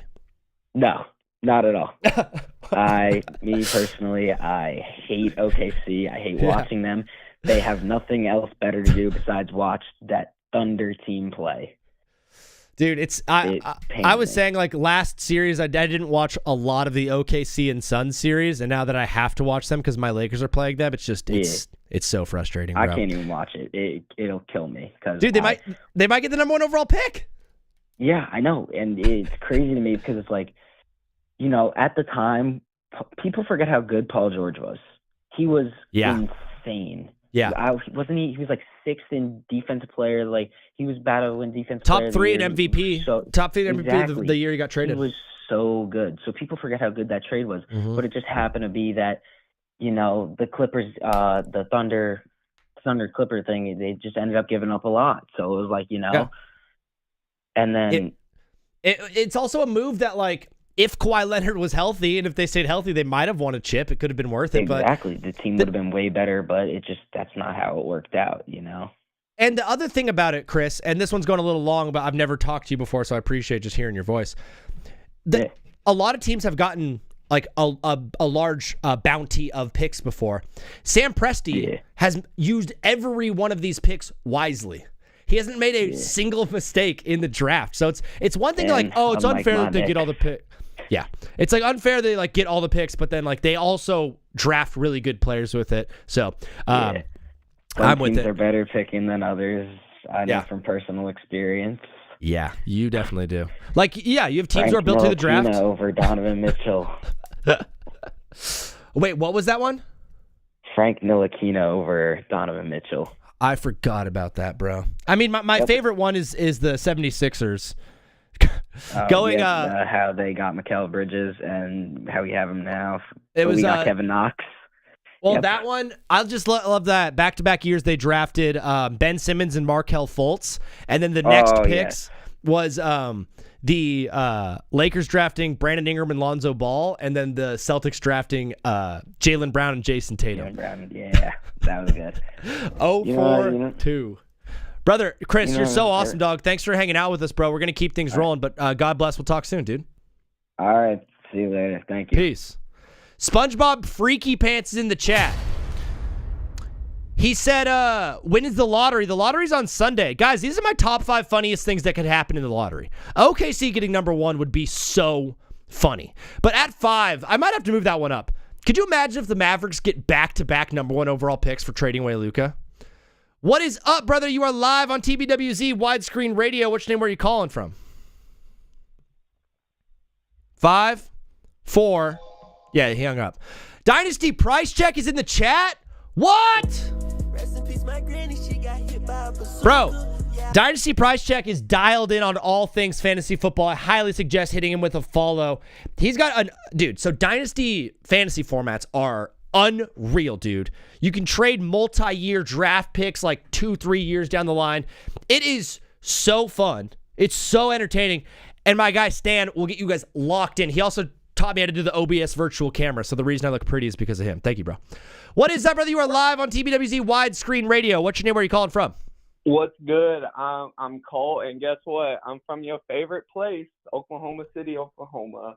Cole is from Oklahoma City, Oklahoma. I absolutely love it. Cole, would love to talk some ball with you and hang out. Just number 1 rule is just no cussing because I get in trouble. But Cole, defend yourself, bro.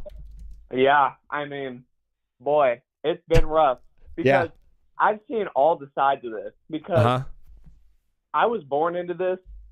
I've been a fan of the team since it literally came to Oklahoma. When were you born? 2001. Wow. Okay, so pretty much the whole time. Yeah. Like, I still got a ball in my room that Russell Westbrook gave me when I went to a game when I was young. That's so sick. Yeah. It's time by Shane and him now. Does it have the David Stern signature or is it the Adam Silver signature? No, unfortunately not. But I do have Nick Collison signed it, so more OG. But dude, anyways, Nick Collison, Serge Ibaka, Kendrick Perkins, Mary Kill. Yes, sir. Alex Sabrinas, you know that? I have him on there. Come on now. Dude, you had the OG Steven Adams before he had the long hair and the beard. Oh, dude, I wish. I wish I got his signature. Next time, I'm trying to get it when he comes down. That'd be sick, bro. From Houston. But anyways, it's really interesting, though, to see both sides of this because everyone was on the Warriors hate train at one point when they were, it's different type of hate. But I was there, and then like the Embiid hate with the free throw merchant stuff, and so I've seen both sides of it now. And I don't know if you agree with me on this, but you start to see that the league almost gets incentivized to promote the hate. Like the Warriors, they didn't really do it, but like specifically with like Embiid and his flopping, and then it comes to Shea and his flopping, you see it a lot more. You know what I mean? Yeah, there's a lot more hate.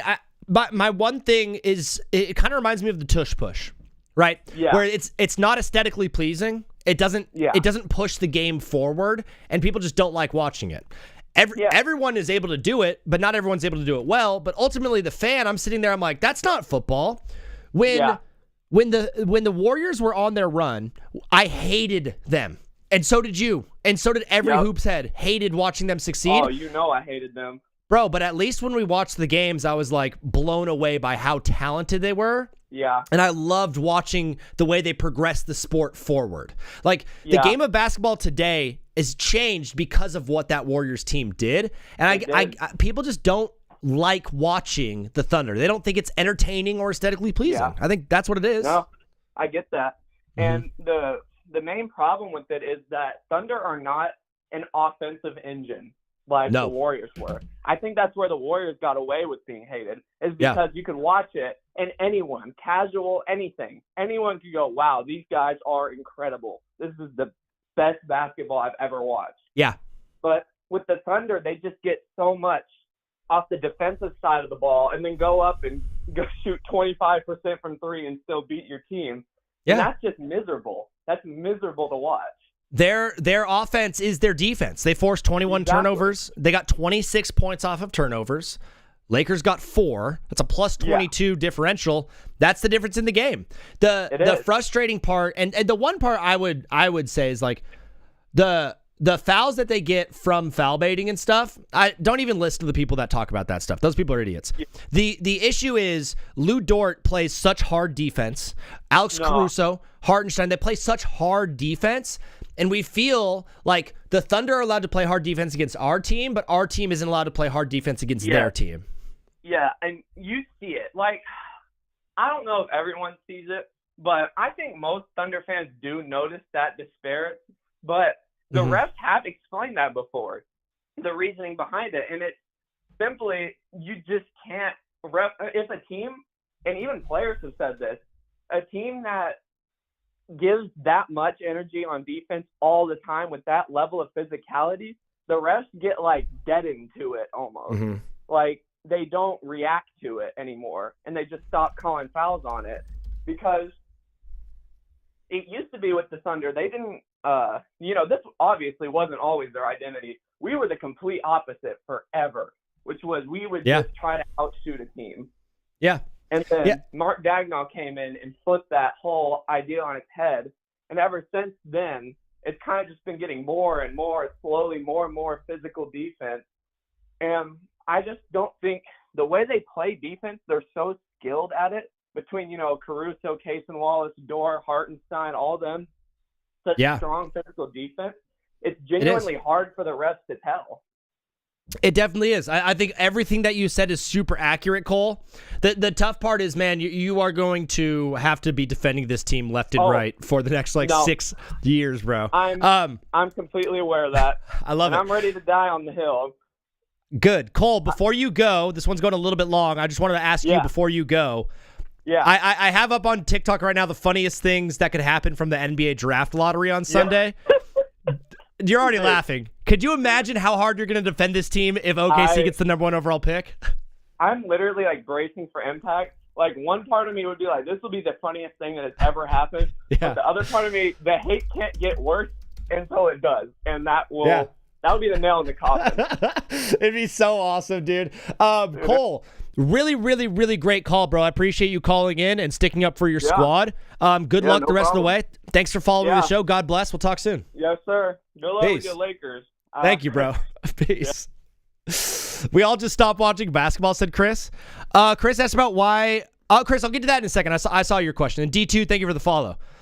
Fellas, on the phone right now from the Locked On Sports Network. Give it up for my guy, Hailstorm Sports. What's going on, Zach? What's going on?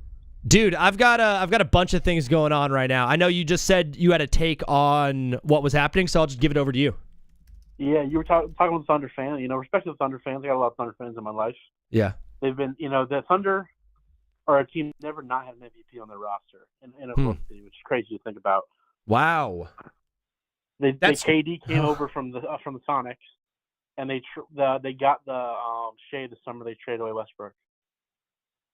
That's insane, bro. Yeah, but here's the thing. We talk about hating teams. And I told myself, after the Warriors kind of fizzled down, I told myself I was never going to hate a basketball team again. I was never going to do it. Because most times you hate a basketball team, it's just because they're really good and they're better than everybody else's team. And that's just frustrating. That sucks. Nobody wants to see these dynasties. Nobody liked the Heatles back in the day. Even the Spurs, to a degree, people didn't like them because they were always really good. And then the Warriors. But here's the difference. When you went back, you go back and you watch. I love basketball. I go back and I watch 2012 Spurs games, 2013 Heat games, 2017 Warriors games. Yeah, it's like the most beautiful basketball you ever watch, right? Mm-hmm. Dude, those Warriors games were so much fun. If you're going to introduce somebody to basketball, you're going to show them teams like that. Yeah, I'm never going to show a new basketball fan the Thunder playing basketball because that's just not fun to watch. It is technically effective basketball, but it is not the game being played to the best tier that it can be played. Mm-hmm. I know I'm a Hornets homer, but I think if you're showing somebody basketball this year, I'd rather show them the post All-Star or post New Year Hornets over the over the Thunder this year. Dude, I made a point in the beginning of my show. In the beginning of my show, I made a point about to earn respect from sports fans, you have to 1, be successful, and then 2, be entertaining and do something that we can look at and be like, wow, I've never seen that before. I think LaMelo Ball gets more respect in the NBA than Shai Gilgeous-Alexander does. But it's just like, it's not even fun basketball to watch. The tush push is the perfect analogy for it. Because, like, yes, I know the tush push is effective. Yeah. I wish that the Panthers had a quarterback who wasn't 5'2". Yeah. Because I would like to run it sometimes. But, like, it's just not fun to watch. The Suns aren't fun to watch. And then when you have, Lakers players, I'm not even a Lakers fan. I like LeBron. I'm not a Lakers fan. Lakers players getting hacked with no call, and then the softer calls on the other end. It's like, you can't have middle linebackers playing your shooting guard and then complain when you get brushed on the elbow. It's true. That's the part that I've been trying to convey to the Thunder fans. It's like the foul baiting thing. That's like what the casual is mad about. They're like, they see Shai flop and they're like, that's horrible. No, they play the most hard nosed, impressive, very good defense. I love watching them play defense. But why can't my team play the same style of defense against them? Why do I get called for fouls and they don't? Exactly. That's the issue. It's not that the issue is not that they're flopping. The issue is that they're flopping while playing tackle football. Yeah. Yeah, it's just a tough situation. Hailstorm, we can go on and on about OKC. I don't know if you saw my top 10 playoff performers. I've got that up on the list or up on the TikTok. I went back and forth on all of these throughout the morning while I was creating this list. Any thoughts on the top 10 playoff performers of the playoffs so far? Dude, too. Because Gobert's having one of the – I mean, it's not quiet because what he's been doing defensively. Yeah. But his offensive output, too. I maybe wouldn't have him at 2, but God, he deserves it because, I mean, he deserves a little bit of glaze because he's getting undersold in the major media. Yeah. Cat has been like a better scoring Draymond Green this playoffs. Wow. Not the same defensive standard, but he's got like 3 or 4 triple-doubles this playoff run. Yeah. Dude, that's actually a really, really good take. It's just I was comparing him because I was doing the Hawks stuff. I'm like, yeah, he had a triple-double where he had like 12 points. I'm like, oh. I'm like, that's right, Draymond, and then talking about it. And his defense has stepped up a lot. Embiid was super good. I hate that he wasn't healthy the last game, but it's kind of funny when he misses games. Their games they lose are closer. Yeah. And I love watching Maxey just like run the show out there. The other thing I wanted to talk to you, Hailstorm, obviously the lottery is this Sunday. My favorite part of the NBA season is when they drop the balls. It's the best. Yep. I have here on my third funniest thing that could happen is the Hornets getting the number 1 overall pick and then having like 17 guards on their team. Like who gets benched? I think that if they win the lottery, I'll just say heads up for you for like as a producer guy, you spelled Hornets wrong. Oh, the producer, but you know, Horrends. But no, I think that if I would honestly prefer them not to win the lottery and like get like the 3rd pick. Because I think that Caleb Wilson fundamentally fits what the Hornets are trying to do. I love it. They need obviously AJ DeMantis is great. If the Hornets won the lottery, draft AJ DeMantis, maybe shop Brandon Miller because I love Brandon Miller, but he's having shoulder surgery. He's got a couple of injuries. Yeah, I believe in him. But DeMantis is probably your better option long term. And you can shop Brandon, and then hey, you want to go get Giannis? Here's Brandon Miller, a bunch of picks. It's not a bad play. I think that's the one thing I'm getting at. Is like everyone is starting to already do the Giannis trade thing, and the owner. Jimmy Haslam, who also owns the Browns, I discovered that this week. The owner of the Bucks, Jimmy Haslam, was quoted in saying, "If we're going to make the trade, it should probably be before the draft." Meaning, like, they want to know if they're getting picks, like, who they're going to pick. So that gives us, between the next, in the next, like, 3 or 4 months? Or something like that, like mid-June 20s. For the draft? So that's, like, we might get a Giannis trade within the next, like, 30, 40 days. Yeah, we have, because the season has to be over. So there's, like, a 3-week window. Because the season ends in, like, the beginning of June. And you can't make trades during that time. Yeah. Until the season ends. I heard a report today that the Bucks, if they were their number 1 option, if they're going to trade Giannis, is a Mobley trade. Really? To the Cavs. I mean, that makes the most sense in my opinion. But I mean, if the Hornets win the draft lottery somehow, I wouldn't be mad if I think he makes the pick. And then you have a bunch of other draft capital. You have the Mavs pick next year, the Heat pick next year with his new lottery. Yeah. Oh, yeah, the new lottery next year is a whole new thing. So, but the Heat pick lottery protected next year, and then it's unprotected the following year. So you have a guaranteed 2027 pick, an essentially guaranteed 2028 pick. You have all the Hornets picks. You have like another random first-round pick. Like you have other picks you can trade. The only thing I worry about is all the teams who have bought in since like the AD trade to LA. Like all the big time swing trades have just always fizzled out. So like there's part of me I'm like, do I want to see my team buy in? At the same time, the Hornets haven't been in playoffs in a decade. I'd like to just see it, 7-game series in Charlotte. It'd be fun. And we're going to be here for it, and so will Hailstorm Sports. He's part of the Locked On Sports Network. Bro, Hailstorm, thanks for calling into the show. We'll talk to you soon. Yes, sir. Have a good one, man. Peace. Murr, you got that completely right. Honorable mentions. Paul George should absolutely be in the honorable mentions. The reason I didn't is the honorable mentions are for guys who've been eliminated from the playoffs. So like Scotty Barnes and Paolo Banchero, I've got on my honorable mentions because they got eliminated. The top 10 are for guys who are in. The Tobias Harris and Paul George at 10, you can flip-flop those back and forth. Where's Austin Reeves and Jamal Murray? Brother. Austin Reeves is not on this list, dog. He had a great game last night. That's the first time he's ever played well in the playoffs. What is up, brother? You are live on TBWZ Widescreen Radio. What's your name? Where are you calling from? Yo, what's up? I'm Kai from Long Island, my boy. What is the name? Kai. How do you spell that? T-Y, just T-Y. Oh, Ty. Dude, my brother's name is Ty. Dude, fire me up, bro. Let's go. Yeah, my boy. I absolutely love that. Dog, you're calling into today's show. What did you got for me today? I know you're a Lakers fan. You're not going to like this, but the Celtics are the best team in the NBA. And they have the best future. The Celtics are the best team in the NBA? Yeah. Are they? I'm so sorry. Are they? Debatably the Spurs. Debatably the Spurs, but the Celtics are the best team in the NBA. The Celtics who got eliminated by the 76ers? Yo, just so you know, okay, so I'm not going to lie, we had a bad first 4 games. Sorry. The 5th game and 6th game were bad games. Okay. Game 7, we didn't have Jason Tatum. Do you remember? I don't know if you have this much ball knowledge, but do you remember what happened last time Tatum played Game 7 against the Sixers? He dropped to like 51. Yeah, 51 points. That's what would happen this year. All right, we heard it here first, guys. If Jason Tatum played, the Celtics would have moved on, and then lost to the Knicks. Oh, okay. All right, that's something else. The Knicks are terrible. The Knicks fan base is completely well. I bet you're surrounded by Knicks fans up there in Long Island area. Yeah. I am.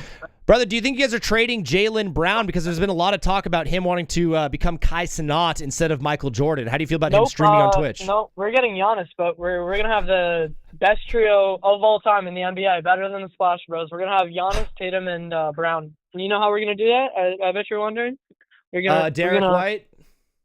Yeah, we're going to trade Derek White, Luka Garza, Sam Hauser. Yeah. I think we have the 27th pick this year, and then 2 first-rounders in the future. And we're getting I feel like your best trade asset is actually Joe Mazzulla. What if they asked for Mazzulla? Are you trading Coach?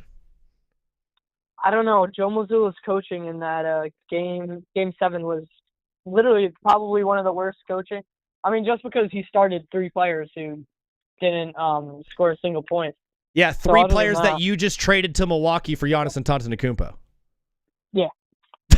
Ty, you're the absolute man, bro. God bless. Thanks for calling in. We'll talk soon, dog. Bye. Chat, how do we know Ambit is going to play? Yes, Michael. Talking.com.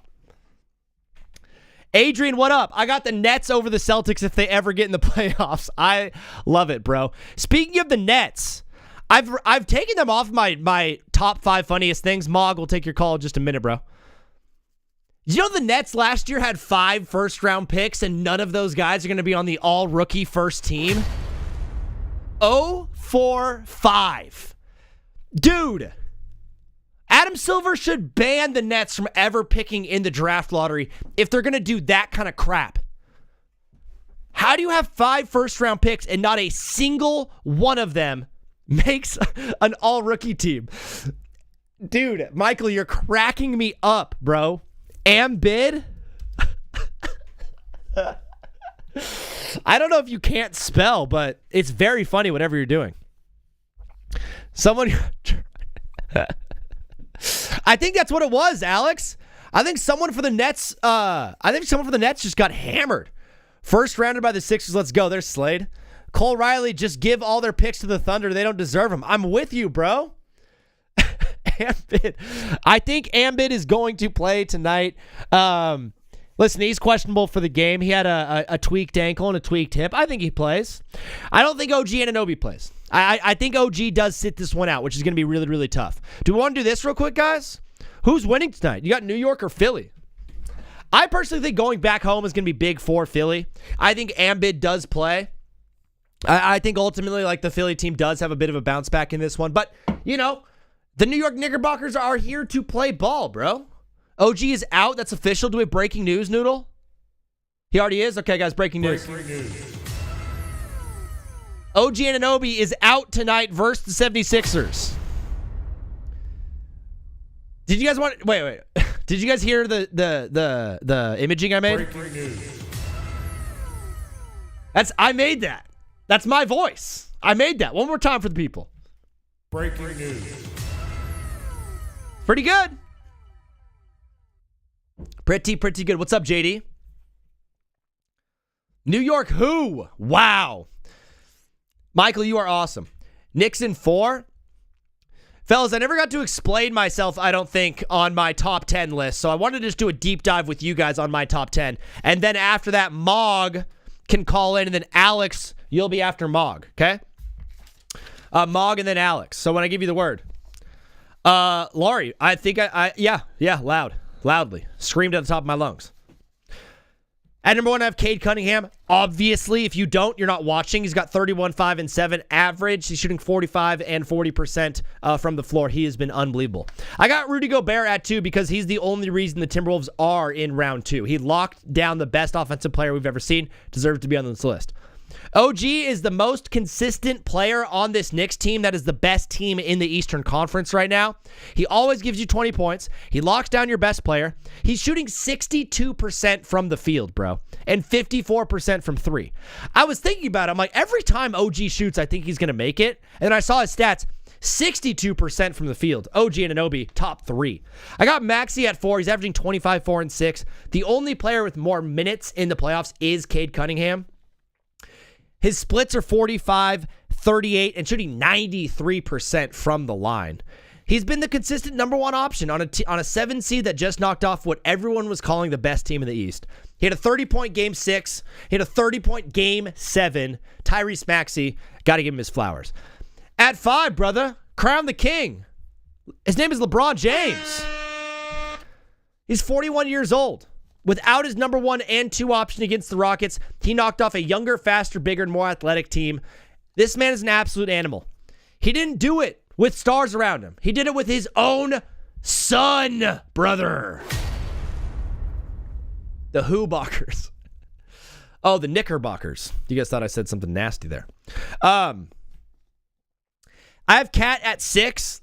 He's averaging 19, 11, and 6. The 19 points is not the best we've ever seen from Karl Anthony Towns, but he's become the focal point of this offense. I think, I forget who had said it. I think it might have been Hailstorm. I forget who, or Chris.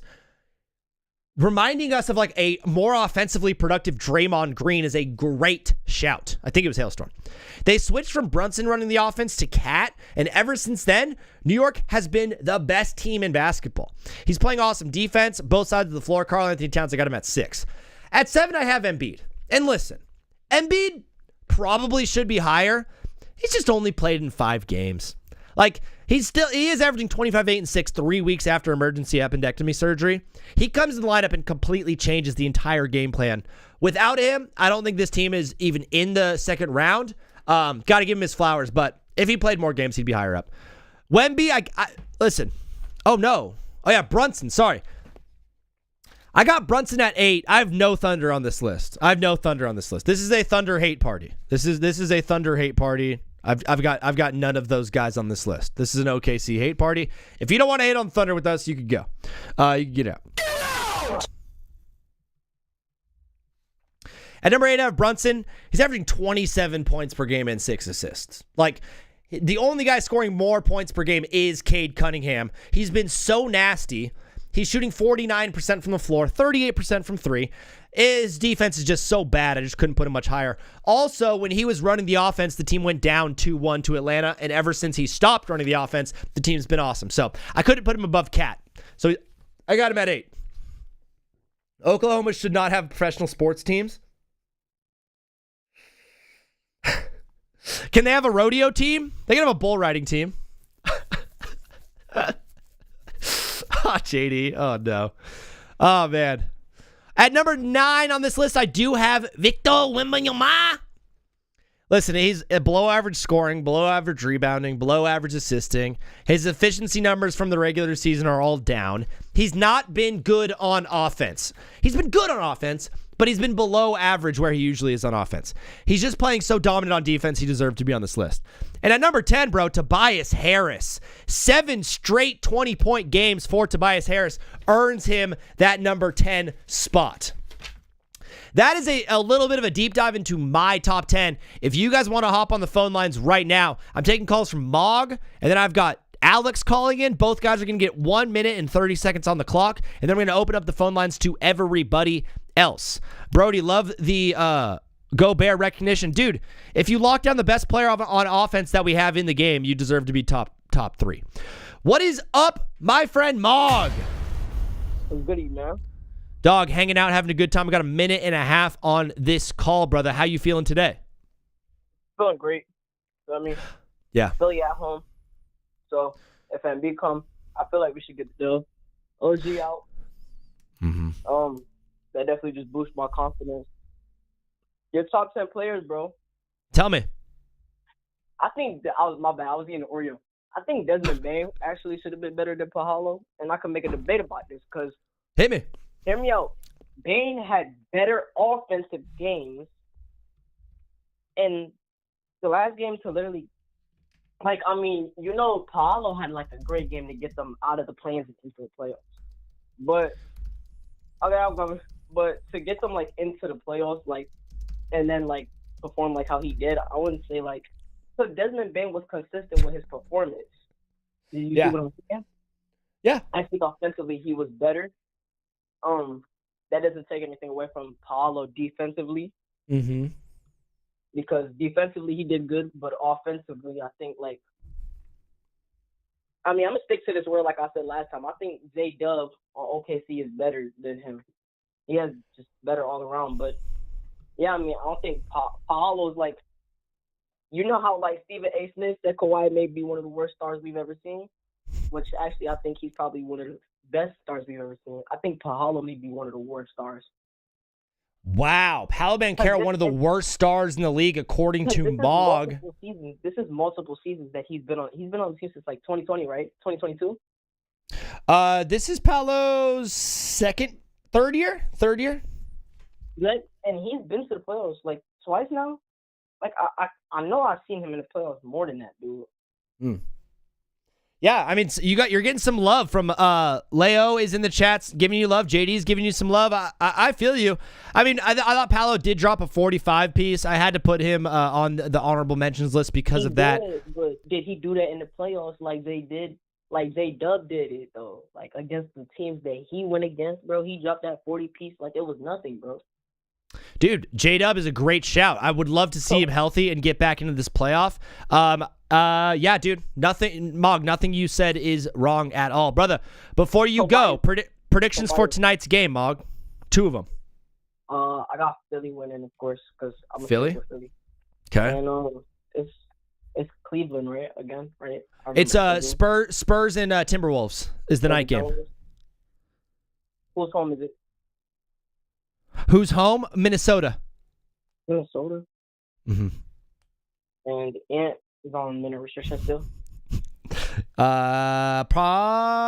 He's even questionable for tonight's game. I think for one game, even if they go down 3-0, for the best, I think he just needs to sit out, bro. Honestly, bro, both of his knees are like grandpa and grandma, on a Sunday night, bro. I'm sorry, bro. Mog, I couldn't have said it better myself, bro. Dog, thanks for calling. Thanks for modding it up. and hanging out in the chat. We'll talk soon, okay, Mog? Yeah. All right, peace. Cole, thank you for the follow. Leonardo said, I'm missing Jaden McDaniels. Alex, you're up. Where would you put Jaden McDaniels, Leonardo? Where would you put him on this list? Jorge, thank you for the follow. Yeah, one correction. I think what Mog was saying was he didn't drop 40 on a good team.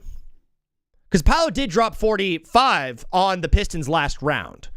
I don't know. There was a little bit of confusion there. We'll figure it out. Zach, can I call back after the games? Yeah, tonight, of course, Chris.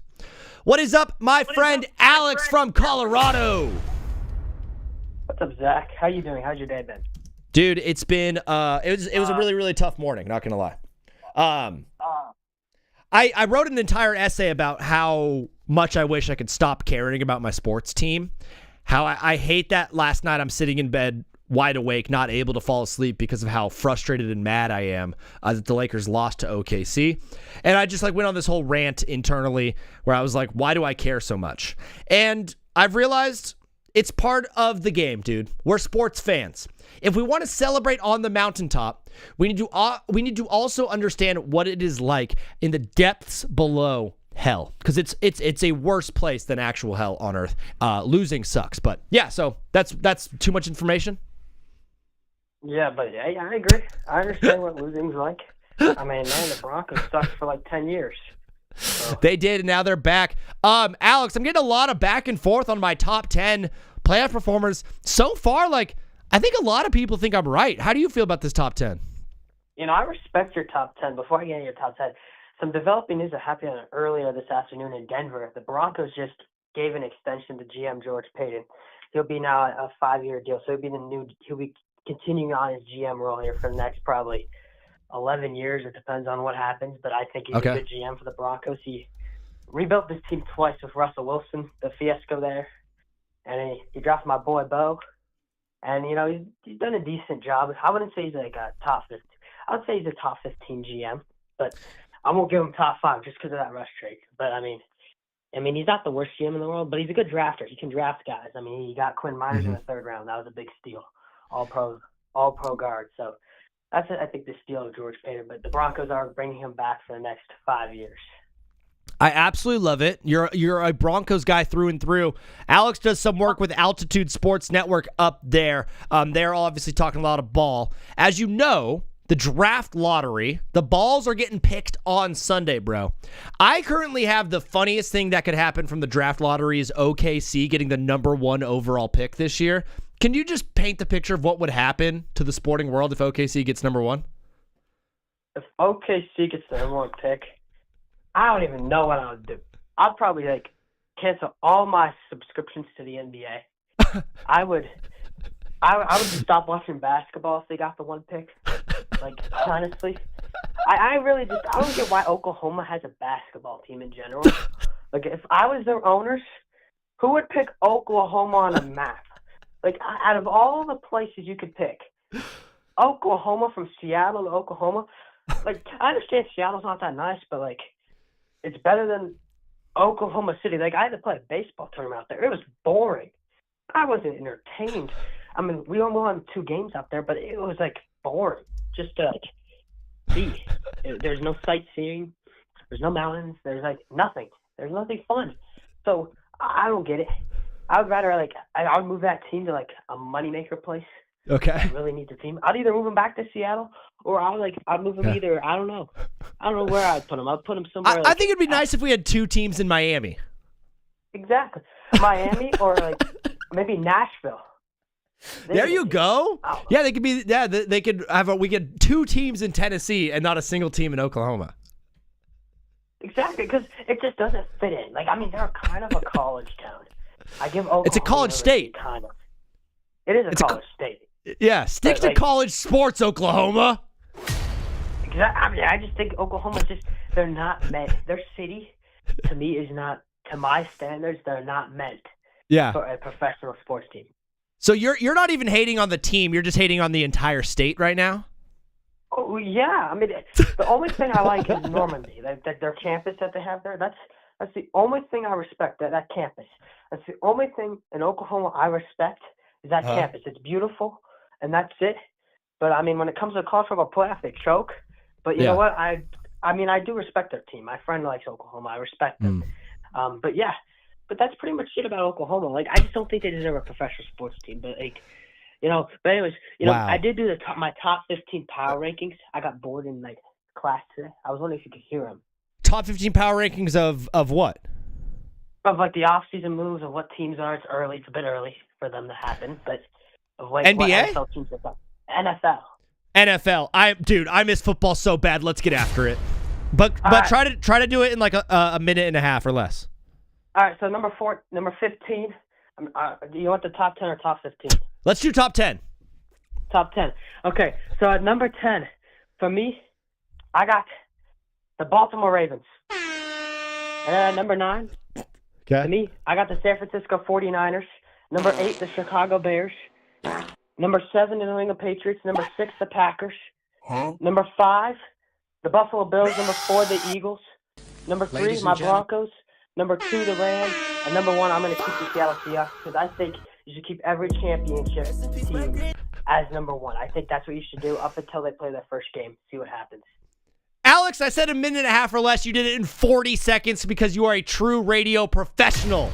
Dog, thanks for calling in and hating on OKC professionally. Love you so much, bro. We'll talk soon. And talk to you soon, man. Peace. Giants. Everyone just started spamming their own team name. Chargers. What is up, brother? You are live on TBWZ Widescreen Radio. What's your name? Where are you calling from? What's my what? What's your name and where are you calling from? Oh, my name's Peyton, and I'm calling from Texas. Peyton from Texas. Dude, Texas. I absolutely love that place. I've been to San Antonio. I've been to Dallas. What part of Texas are you in, Peyton? I'm South Dallas. South Dallas, I absolutely love it. I got a friend over there named JD in the area. But, dog, you're calling into my show. What did you want to talk about today? I just wanted to say, I think Shea's the best player in the league, and he's overhated. I understand that. I think he does get overhated a lot. My frustration is he's so talented. I don't think he has to do all of this other kind of like foul baiting type stuff. Imagine if he just never did. Like, he would still be the MVP in my opinion. Yeah, and I don't even think it's really foul baiting. It's just like in the NBA, if you go to the rim 99% of the time, you're going to get fouled. It's less about what he's doing. It's more about the way the game's officiated. Yes. Yeah. Exactly. Are you an OKC fan? No. No. I'm a Mavericks fan. You're just more like a Russell Westbrook fan. I absolutely love it. Bro, one of my top 5 funniest things to happen in the lottery would be Mavericks getting back-to-back number 1 overall picks, dude. How sick would that be? Exactly. That would be pretty funny. Would that fully make up for losing Luka Doncic if you got Cooper Flagg and AJ DeBonsta? Yeah, but I don't think we should draft AJ DeBonsta if we get the number 1 pick. Do you have like your top 3 guys in the draft or who you would take? Oh, I'm looking at one guy. It's Darren Peterson. Darn good basketball player. Darren Peterson looks awesome. Mavericks next year, bro. Is Kyrie going to play? Like, is this going to be a competitive basketball team? Because, Cooper Flagg looks like he is going to be the man. I think our team's going to develop really well. Cooper Flagg's going to be maybe close to MVP caliber. Yeah. Dude, I absolutely love it. I cannot wait to see what that team turns into. I think his career is going to be absolutely awesome. I can't wait to see it. But, brother, before you go, my friend Peyton calling into the show, who you got in tonight's game, New York or Philadelphia? I think I got Philly. I love it, bro. Home win, 2-1, battle back and forth. I love it. Peyton, God bless, bro. Thanks for calling in. We'll talk soon. God bless you, too. Goodbye. Bye. If lottery is rigged, then the Warriors are going to get it this year for sure. Swaggy over in the Twitch chat brings up a great point about the draft lottery. If we do see the Warriors win the draft lottery, we can absolutely say this thing is rigged. They're the only team in the lottery that wasn't actually tanking. I know there's some other, like the Hornets are in it and they're not tanking. But the Warriors do, bro. It's just so clearly they're trying to get them one last run. It's not even number 1, dude. If they're just picking in the top 3. Guys, 5,300 likes on the Twitch chat, on the TikTok chat. Thank you guys so much. That means a lot, bro. If you're watching over on YouTube, please like the stream. If you're watching on Twitch, love you guys so much. Thanks for being a part of this thing, and thanks for helping me grow this show. I don't even think you'll be funny. I think it's undeserving they messed up. No, it's gonna go to OKC because they finna lose in the finals. Thank you for the follow, Peyton. I was just in here. He's real and knows ball. Thank you, Peyton. Imagine I'm not real. Imagine I'm AI. I wake up one day. I'm like, what? What up, Jer Bear? I am growing and I'm a shower, not a grower. I'm a grower. I'm here to grow. Once I grow, I'll show. Sorry. By growing the show, I will be showing once. You guys know what I'm talking about. You guys absolutely know what I'm talking about. I got a lot of love on my top 10 list, guys. I'm not going to lie. Last night, I debuted the top 10 list of playoff performers, and I got a lot of hate. And so what did I do? I made a couple of adjustments. And so far, everyone has really liked the adjustments that I've made. In fact, I'll share this one with you guys who are watching and maybe haven't checked in. I'm a real one, bro. This was my prediction for the round 2 of the NBA playoffs before any of the games started. I made these on May 4th. I had the Sixers winning in 7. I had the Pistons in 5. Timberwolves in 6. And I have my Los Angeles Lakers winning in 6 against the Thunder. I made this bracket before any of the playoffs started. The one that you're getting on about the Lakers, trust me, bro. Listen, guys, by the way, when I whisper, this is off the record. So you cannot hold anything I say against me when I'm whispering. I could say like racial slurs and stuff and say a bunch of terrible things, but it'd be off the record. So I could never get in trouble for anything I say when I'm whispering. I knew the Lakers were not going to win this series. I'm not stupid, but I'm always going to ride or die with my team. Of course I was going to take the Lakers in 6. And then the last one, I got the Timberwolves in 6 over the Spurs. So what I did was I made this bracket, right? I made this bracket, Thunder in 4. And so what happened was, so people are being so, just like Aries right here, and just like Max and Odin and A, and all these guys jumping in, they're like, you're a clown, you're an idiot. I went ahead and I did this for them. Does this make you feel better? I switched it to Knicks in 4 and then Thunder in 4. Guess what happened the very minute I switched it? Guess what happened the minute I switched it? Everyone said, bro, really? Spurs in 5. I can't win! Still goofy. I can't win!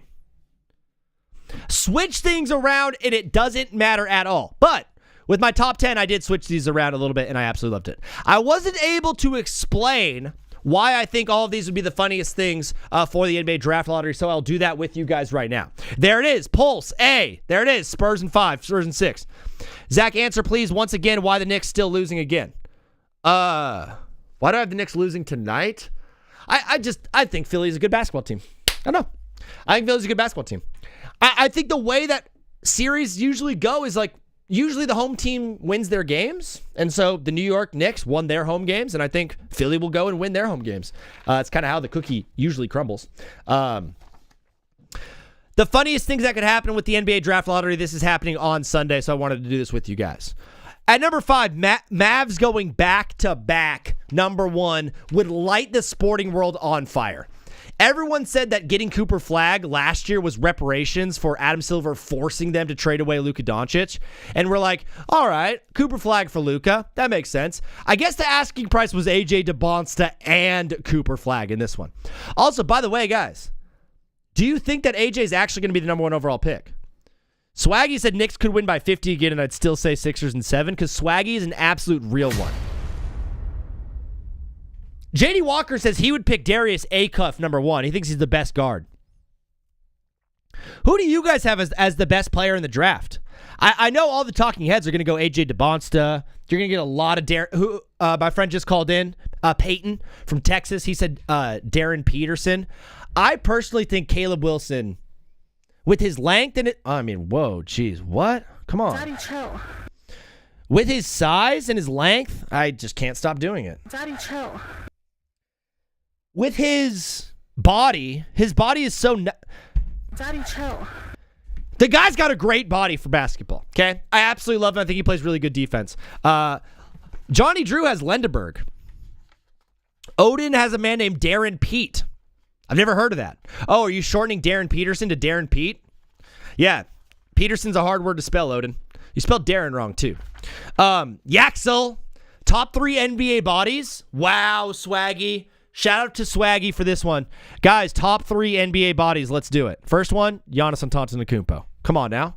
Number 1, Giannis. I love that man's body. He's got a really, really good one. Outside of Giannis, though, who am I going with? Dude, Jalen Duren has a great, great frame. I really, really, really like Jalen Duren's frame. Obviously, Giannis's body is absolutely incredible. There's Johnny Drew with the Duren. Great body. Fantastic.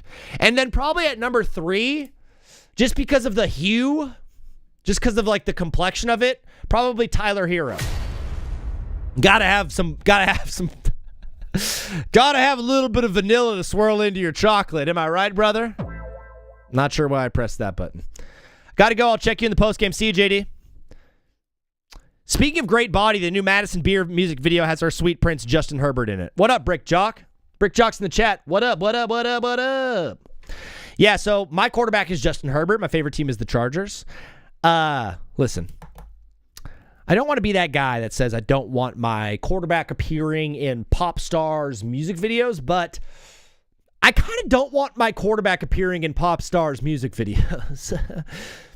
I know how the conversation went too. She was like, hey, Justin, I'm filming the music video for the song that you couldn't care less about. Will you be in it? And he's like, oh, I don't know if I can. And she's like, you have to be in it. I go to all your games. I support you. I go to all of your stuff. I appear for you when you did. He's like, all right, fine. And he said yes to doing it. How crazy is it that we got a Justin Herbert in a Madison Beer music video before we got a Travis Kelce in a Taylor Swift music video? Jackston? Oh, is your name J-A? Is that how you actually spell your name? Is it Jaxton? That's kind of hard, bro. Jackston is hard. I'm spitting so much. Give me the Justin Herbert music video with Madison Beer vocals. That's right, Swaggy. I would say yes, too. You're right, Swaggy. I would be overjoyed. If a woman asked me to be in a music video, sign me up, brother. Take me to hair and makeup immediately. I have a bad pimple right on my eye, like right above my eye. I guess you guys can't really see it too much. I cannot wait till I have a hair and makeup artist to help me out, get pretty before the show. You're like, hair, oh, this guy, oh, I did hair and makeup. You know, Pat McAfee's caked up in makeup every single time he goes on TV. I don't know why. I'm obsessed with, I'm not going to say that. Jackson. Dude, that's such a sick name, bro. Boston is getting Giannis or KD next season. Book it. Stevie, imagine if Kevin Durant going to Boston would be so funny. Yeah, I guess we could do that show. You want to do the Fix the Boston Celtics show? How do you fix this team?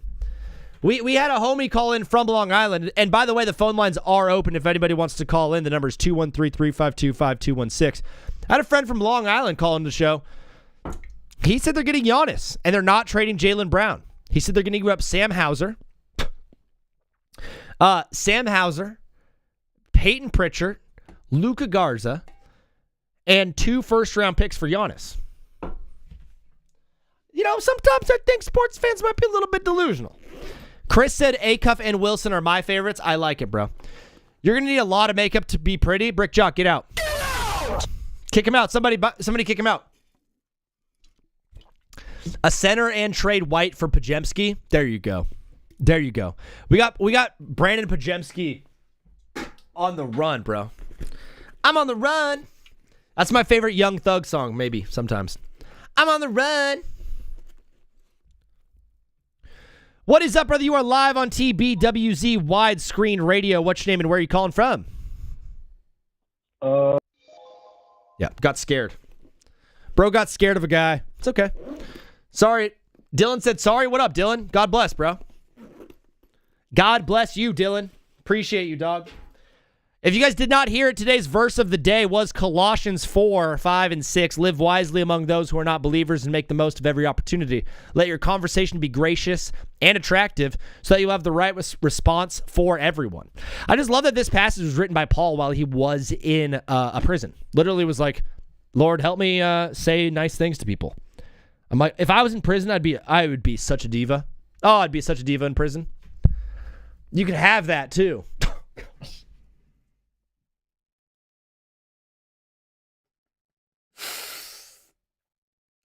Sorry. What was the movie of the day, said Swaggy? The movie of the day was True Lies, Arnold Schwarzenegger. Fellas, on Twitch and YouTube every single day when we go live, we do a movie of the day and the verse of the day. So if you want to be around for that part of the show, we go live at 1 p.m. Pacific time, 4 p.m. Eastern time, if you want to catch the full show. Today on the show, I did a little bit of a story. I did a little story on who I am as a man and what made me the person who I am. It was fun. Here's a question. Stallone or Arnold? Who you taking? Stallone or Arnold? I don't know if... Listen. Terminator's good and stuff. I feel like Stallone has been in some better movies, though. You know what I mean? I mean, obviously, Rocky has some weight to it. Rocky's got some weight to it. I think Stallone's been in better stuff. Bro, everyone is wrong. Easy rage bait. All right, is this better? There you go. Is that better, Martin? Do you like that? Ross, is that better for you? Do you like when I just change it like that? OG Rambo is sick. Yeah, Swaggy, I think you got it right. The true answer, if you're asking me Stallone or Arnold, I'm taking LeBron. 100%. But fellas, I would love to get some new fresh eyeballs on my top 10 playoff performers of the playoffs so far if you guys do have it. If not, I'm down to do some football takes. Zach, what is the question of the day? I only do that in the I only do question of the day on the nighttime show. I don't know why. It's low-key kind of hard to come up with questions of the day. Let's do some football on a ball. I love it, bro. I miss football so bad. Everyone wants to talk so badly about Aaron Rodgers and the Pittsburgh Steelers. And they're like, oh, is Aaron Rodgers going to return to the Steelers this year? Hey, who gives a crap, bro? Hey, guess what? Who gives a crap? I definitely don't. What just happened on Twitch? Brick Jock gave out a sub to Swaggy? Brick!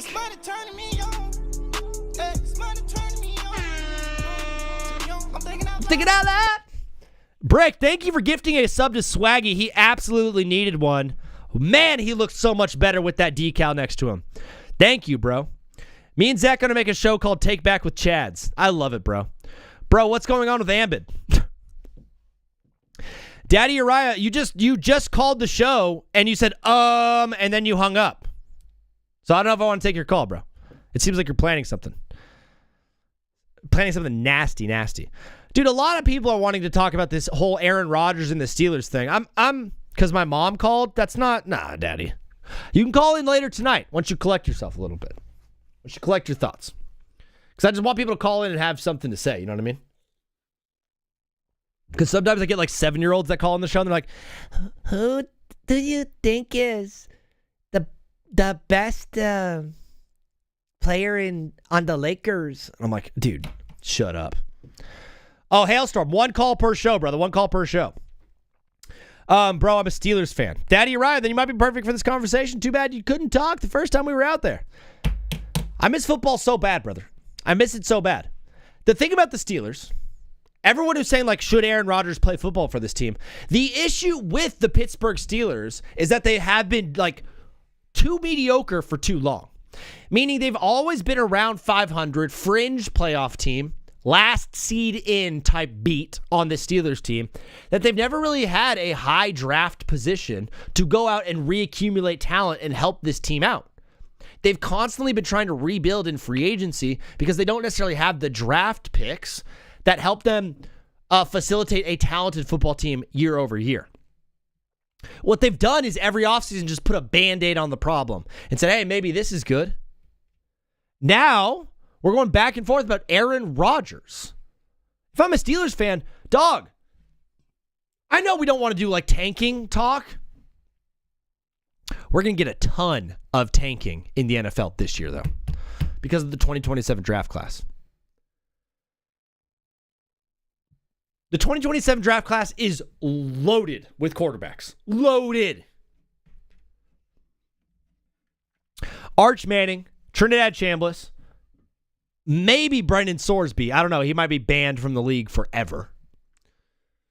Sam Levitt is going to be in there.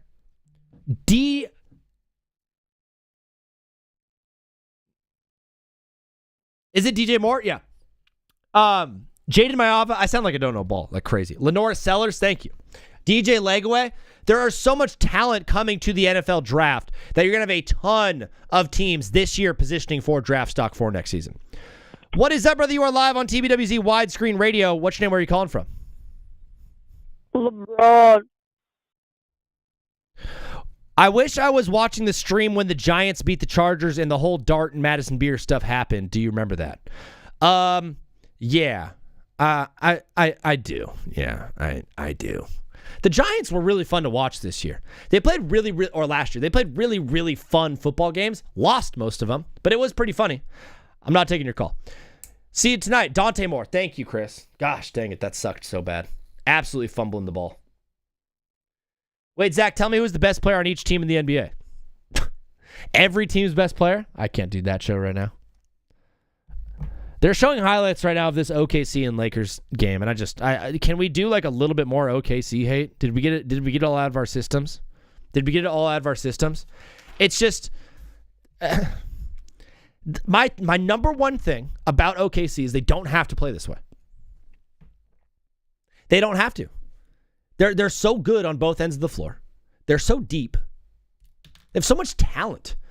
They're not poorly constructed either. They have great forwards. They have two awesome centers, a ton of great guard play, perimeter defense, three-point shooting. They have literally every single ingredient to a championship recipe.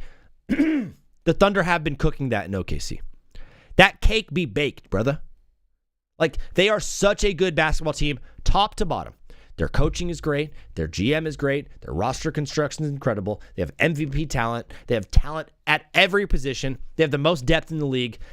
They are so good at basketball. They don't have to play this way. Like, this is a conscious choice. This is a conscious choice by the team to collectively gather and play this brand of basketball. Could you imagine a head coach sitting in a huddle? Hey, whenever they touch you, fall over. That's a topic of conversation this team has actually had. Hey, if they touch you, fall over. Paprika.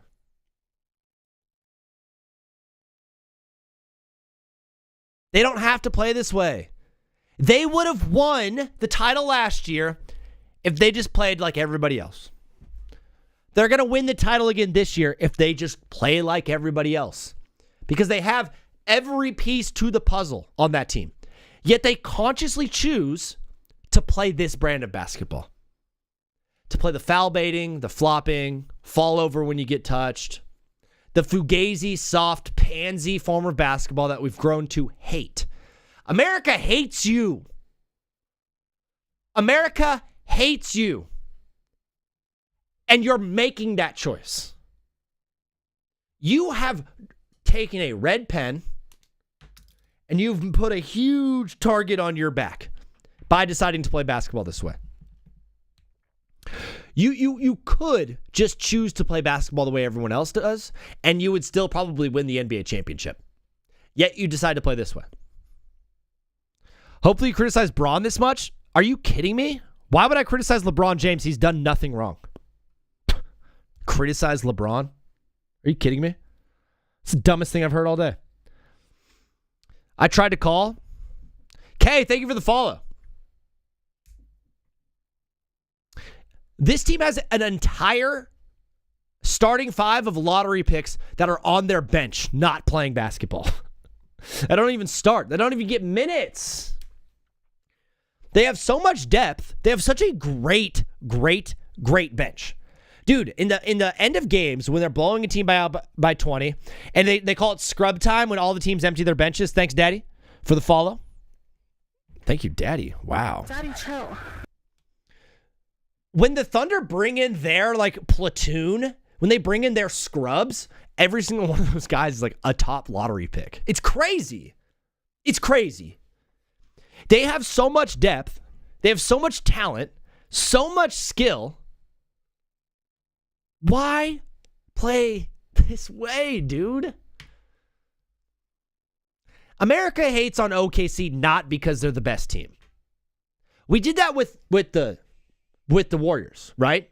When the Warriors were doing their dynasty, everyone's like, I'm sick and tired of this Warriors team. I hate them so much. But every time they play basketball, it was must-watch TV. Every time they played basketball, I'm like, I hate this team. Wow! Did you see what Steph did last night? Dude, you'd be like, man, I hate that we have the Warriors in the finals again. Did you see what Klay did last night? That team played at a pace that was number one. They were number one in pace in 2015 when they had that incredible year, right? Per 100 possessions, they were number one in pace of play. Today, that same pace of play that they played at in 2015, today would have ranked 25th in the league. They pushed the game forward. We went from playing slow, methodical, in the paint, triangle offense type basketball to playing fast motion, fast pace, three-point shooting basketball. The way that we watch basketball today and the way that teams play basketball is because of what that team did. That team changed the game of basketball for the better. Kids are in their driveway playing against their neighbor, doing clocks winding down, 3, 2, Curry from 3. That team changed the way basketball was played. Not a lot of people are shouting, Shea. SGA for 3. To earn the respect of America, you have to, one, have success. And number 2, you have to be entertaining. Sorry. People didn't respect the Philadelphia Eagles when they were just running the tush push all the time. Because it wasn't entertaining, it wasn't fun. They're like, that's cheating.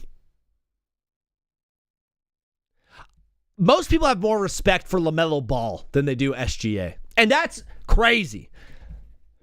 LaMelo Ball has won a play-in game. SGA's an MVP, finals MVP champion. And I think LaMelo Ball has more respect amongst hoop heads than SGA does. Alex Caruso, Isaiah Hartenstein, Lou Dort must feel like they're selling their soul playing for this team. Alex Caruso was being so performative last night, trying to be like, oh, I hate you, LeBron. I hate the Lakers. Bubble ring, yada, yada, yada. It's got to make them sick to their stomach that they're playing on this team. One of the worst parts about the Thunder, and I think a reason that a lot of people don't like them, outside of the things that I've already alluded to, they think they're so sick. You know the whole like, oh, they're so corny thing? I don't mind that. I love the fact that they get along. Like, I think that part is cool. I think them, like, being friends and hanging out with each other is cool. I like that. I like the camaraderie. They think they're so much cooler than us. They think they're so much sicker than you. I just think they have this air to them of, like, we cannot be beat. We're too good. And then they go on the court and they play like pansies, dude. The hard part for America to understand is OKC is allowed to play hard-nosed, very, very tough, aggressive, physical defense against you. You are not allowed to play tough physical defense against them. That is the discrepancy. That is why people are upset today. Because they see Lou Dort guarding LeBron as if he's a linebacker. And then on the very next possession, they see Austin Reeves putting his hand on Chet Holmgren's hip and Chet Holmgren flailing and flopping to the floor and getting a penalty, getting a foul. Knocked my headphones off. I don't necessarily think that OKC is doing much wrong. I think it's an issue with the NBA and the officiating. It's an issue that the refs have and the NBA has, right? Because there's clearly a discrepancy. Because when Kendrick Perkins, when Jay Will, when Tim McMahon, when Brian Windhorst, when every single talking head that get paid millions of dollars to study and watch this game of basketball, Tim McMahon has been a writer since 2003. 23 years, sorry. He said he watched that game and he's like, I've never seen a game be called where one team is allowed to play defense the other way and the other team is not allowed to play that same style of defense. Usually we get a situation where it's like, man, the refs are letting them play today. And I love that. I like when the refs just let them play. Like let both sides get super physical. That's what we want. I want to see physical defense on both sides. I like to see it. I would rather see that than soft calls. You just got to call it both ways. That's where people are getting most upset with this whole OKC thing. And I honestly don't blame. I don't blame the people that hate it. I don't blame the OKC fans that love their team. Bro, if I was an OKC fan, I'd be ripping my squad and defending them left and right. The craziest part by far is there's a chance that they get the number 1 overall pick in the draft lottery this year. I have my top 5 funniest NBA draft lottery results on the screen right now. OKC getting the number 1 pick is by far number 1 for me. Physical defense until Lou Dort injures somebody, right? I don't know what you're talking about. Thunder going back-to-back? Yeah, probably, Jag. One more averaged free throw between this year, Thunder, and 20. I didn't say a single thing about them shooting free throws. Did not say a single thing about them shooting free throws. Hornets getting number 1 is my third funniest thing because they have the worst odds in the lottery. I just love when a team goes from worst to first. I think it's hilarious. At 5, Mavericks going back-to-back number 1 overall picks would be so funny. Wizards picking 5th is just hilarious because 2 years in a row they've had the worst record, and them not getting the number 1 pick would just be so funny for the Wizards, who are like, hey, we got AD and Trae Young. We're excited about next year.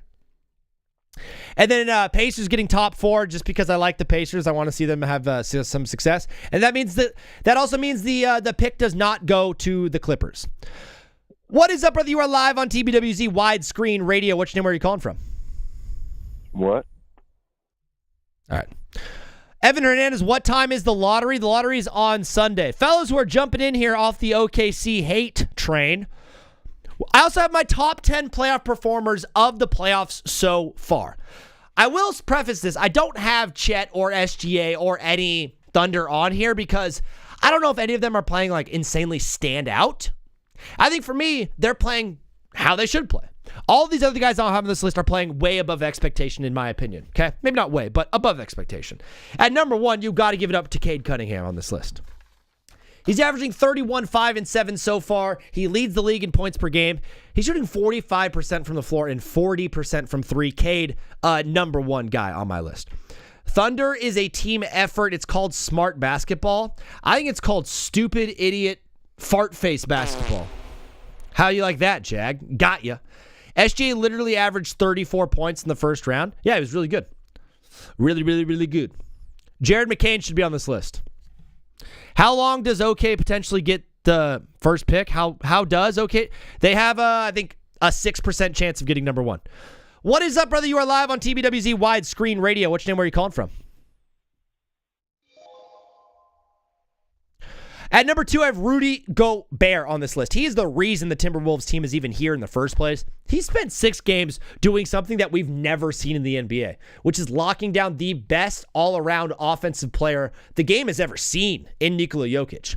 He locked him down, and he's doing darn good job. He's doing a darn good job against Victor Wembanyama as well. Rudy Gobert, huge shout to his first round. He's playing well in the second round too. I got him at my number 2 guy. OKC is the Clippers pick. That's right. Thank you, Red. Thank you for letting them know. Wait, additionally, Red, they also have their own pick. So there's a world where OKC can get let's say they get the 11th pick and then the 30th pick. They can package both of those and move up in the draft. Or they package both their first round picks this year. AJ Mitchell and a player of your choosing and send him to Milwaukee to go get Giannis. What's worse, the Thunder getting the number 1 overall pick in the lottery this year or Giannis going to OKC next season? It's really funny, too, because you had the Kevin Durant leave OKC to join the super team up in Golden State, and then now you're going to have the MVP Giannis leave his team to go join the super team in Oklahoma City. Thunder don't want Giannis? Zach, I mean, brother, get out. Dog's never watched Giannis play basketball before. He's like, he's not very good. At number 3, I have OG Anunoby. Tough news, breaking news. He is out in this game. Will he drop in the ratings? Probably a little bit, but OG's been the most consistent player for this Knicks team, who's been the best team in the East for the past, 6 games now? So I had to put him on this list high. He always gives you 20 points. He locks down your best player on offense. He's shooting 62% from the field, OG Anunoby. I was noticing it like every time he shoots, I think it's going in, and I realized he's shooting 62% from the field and 54% from 3. I'm like, oh yeah, that's why. He's efficient in scoring. He plays incredible defense every single night. We've seen Cat take a game off or two. We've seen Jalen Brunson be a hit or miss. OG stays steady, has been a massive factor for New York's success. Embiid is healthy. Breaking news, he's officially playing. Red, is that breaking news? Is he officially in? Got to include Chet or one Thunder player. What up, C4? Is it official that he's playing? Yes? All right, breaking news, guys. Breaking news.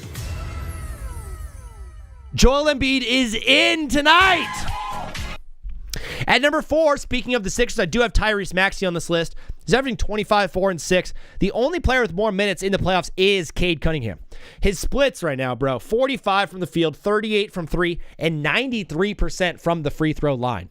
Maxey, man, he's been the most consistent number 1 option on a team that was a 7 seed and just beat what everyone was kind of considering the best team in the East in Boston. He had 30 points in Game 6, 30 points in Game 7. Tyrese Maxey is absolutely him. Shout out to you for putting Tobias in here. Thank you, bro. I have, real quick, also, honorable mention for Scotty Barnes and Paolo Banchero. I think both these guys had top 10 player performances, but they're in Cancun right now, so I didn't want to put them in the official top 10, but honorable mention to those guys. I would say Paul George should be at 10, or Tobias, maybe Scotty. Well, I do have Tobias in there, Raz. Tobias is 20 straight. We'll get to Tobias in a second. 27 straight 20-point games for Tobias Harris.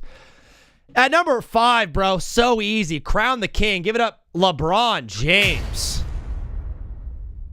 24, 6, and 8 at 41 years old without your number 1 or 2 option against a Houston Rockets team that's younger, faster, bigger, and more athletic than you. You beat them in 6 games. If you notice, all of the guys who are in the top 5 kind of carried their teams, except for OG. All the guys kind of carried their teams, dude, in a way. And no one carried their team more than LeBron. I got LeBron at 5. I would have put him at number 1, but you guys would have been absolutely freaked out. LeBron is doing great, said Chris. Ty said, lay cry, baby. Funny, I've never heard that one. Is that original? Did I miss you talking about Gobert? Billy Buckets, you did. Real quick, he locked down Nikola Jokic for 6 games, and we've never seen anybody do that before. And Nikola Jokic is the best offensive player that we have in basketball. I've never seen anybody lock him down before, and Gobert's playing a really good job against Wemby as well, so he's number 2. Number 6, I have Cat. Karl-Anthony Towns averaging 19, 11 boards, and 6 assists on the season in the playoffs. He's the focal point on offense for this team. He's the reason that New York got past Atlanta. They switched from Brunson running the offense to Karl-Anthony Towns, and ever since then, New York has not lost a game. He's playing great defense every single night, and he shows up on both sides of the floor. Karl-Anthony Towns, the whole thing is running through him. We had Hailstorm Sports on here with an unbelievable quote. He said he's kind of like Draymond Green of that Warriors team that we were just talking about, but a much better scorer. And that's what it feels like. Notice in the game tonight, Karl-Anthony Towns will be up at the top of the key. Jalen Brunson is going to be running laps, much like we saw Curry used to do back in his day. Rui Hachimura is almost 60% from 3 right now. Let's put Rui on the list. Let's move him up to number 1. Elijah, where's Paolo? Open your eyes, brother. Open the eyes of my heart, Lord. Open the eyes of my heart. I want to see you. Do you guys remember that banger from church? Angelo in the YouTube chat. What up, dog? Do you guys remember that one from church? To see you high and lifted up, shining like a light of your glory. Donnie, stop spamming, or else you're going to get kicked out. All right, mute him. Donnie, you're muted. At number 7, below Karl-Anthony Towns, I do have Joel Embiid. He would be higher on this list. He's played in 5 games so far. All the other guys have played all their games. You know what I mean? So Embiid, I got him just a little bit lower on this one. But he's been incredible. He's 25-8-6 in the 5 games he has played. 3 weeks after emergency appendectomy surgery, he comes into this lineup and completely changes the entire game plan for his team and the opposing team. Without him, they're a first-round exit. So, yeah, I got to put Embiid on this list. He would be higher, like I said, if he'd been playing in the games. But what up, bro? Thank you, dog. Look at how many people on the Knicks are on here. Look at how many people are on the Knicks are on here. I don't know what you're talking about. Oh, how many Knicks are on here? There's 3. Are you asking me or telling me? All right. Knicks are playing so good. Guys, if you're in here and you do not follow, like the least you could do is hit a follow on here. Thank you to Billy Buckets for hitting the follow. I'm also live on Twitch and YouTube when I do these shows as well. So if you prefer that platform over there, I'm also there. The best thing you could do is put me on Twitch or YouTube on your iPad or on your laptop, and then you can scroll TikTok still. So you can watch me and watch the show and you get the same exact experience, but then you can scroll TikTok, and so you can like multi-stream. That's my suggestion. At number 8, I do have Jalen Brunson. A lot of people are saying Brunson is too low. I hear you. He's averaging 27 points per game. The only guy averaging more per game that's played in these 2 rounds is, of course, Cade Cunningham. He's slightly above Tyrese Maxey. He's got 6 assists per game. Brunson's been so awesome. I couldn't put him much higher. Like I had Cat and OG above him. I think if I'm just ranking Knicks, Brunson's the 3rd best Knick right now in this series. Trust me though, he's been nasty in the playoffs. He's an efficient 49% from the field, 38% from 3. His defense is just so bad, man. I just couldn't put him much higher. Every guy above him is at least playing hard defense and like adding on both ends of the floor. Brunson's the only guy on this list that really isn't playing defense, so I had him a little bit lower. Also, the team was down 2-1 to Atlanta when he was running the offense, so yeah, take with that as you will. Am I a Pistons fan or something? Dog, are you kidding me? That is the meanest thing you could ever say, bro. Go Lakers! Born and raised in Southern California, brother. Lakers fan for life. I was at the game when Kobe announced his retirement.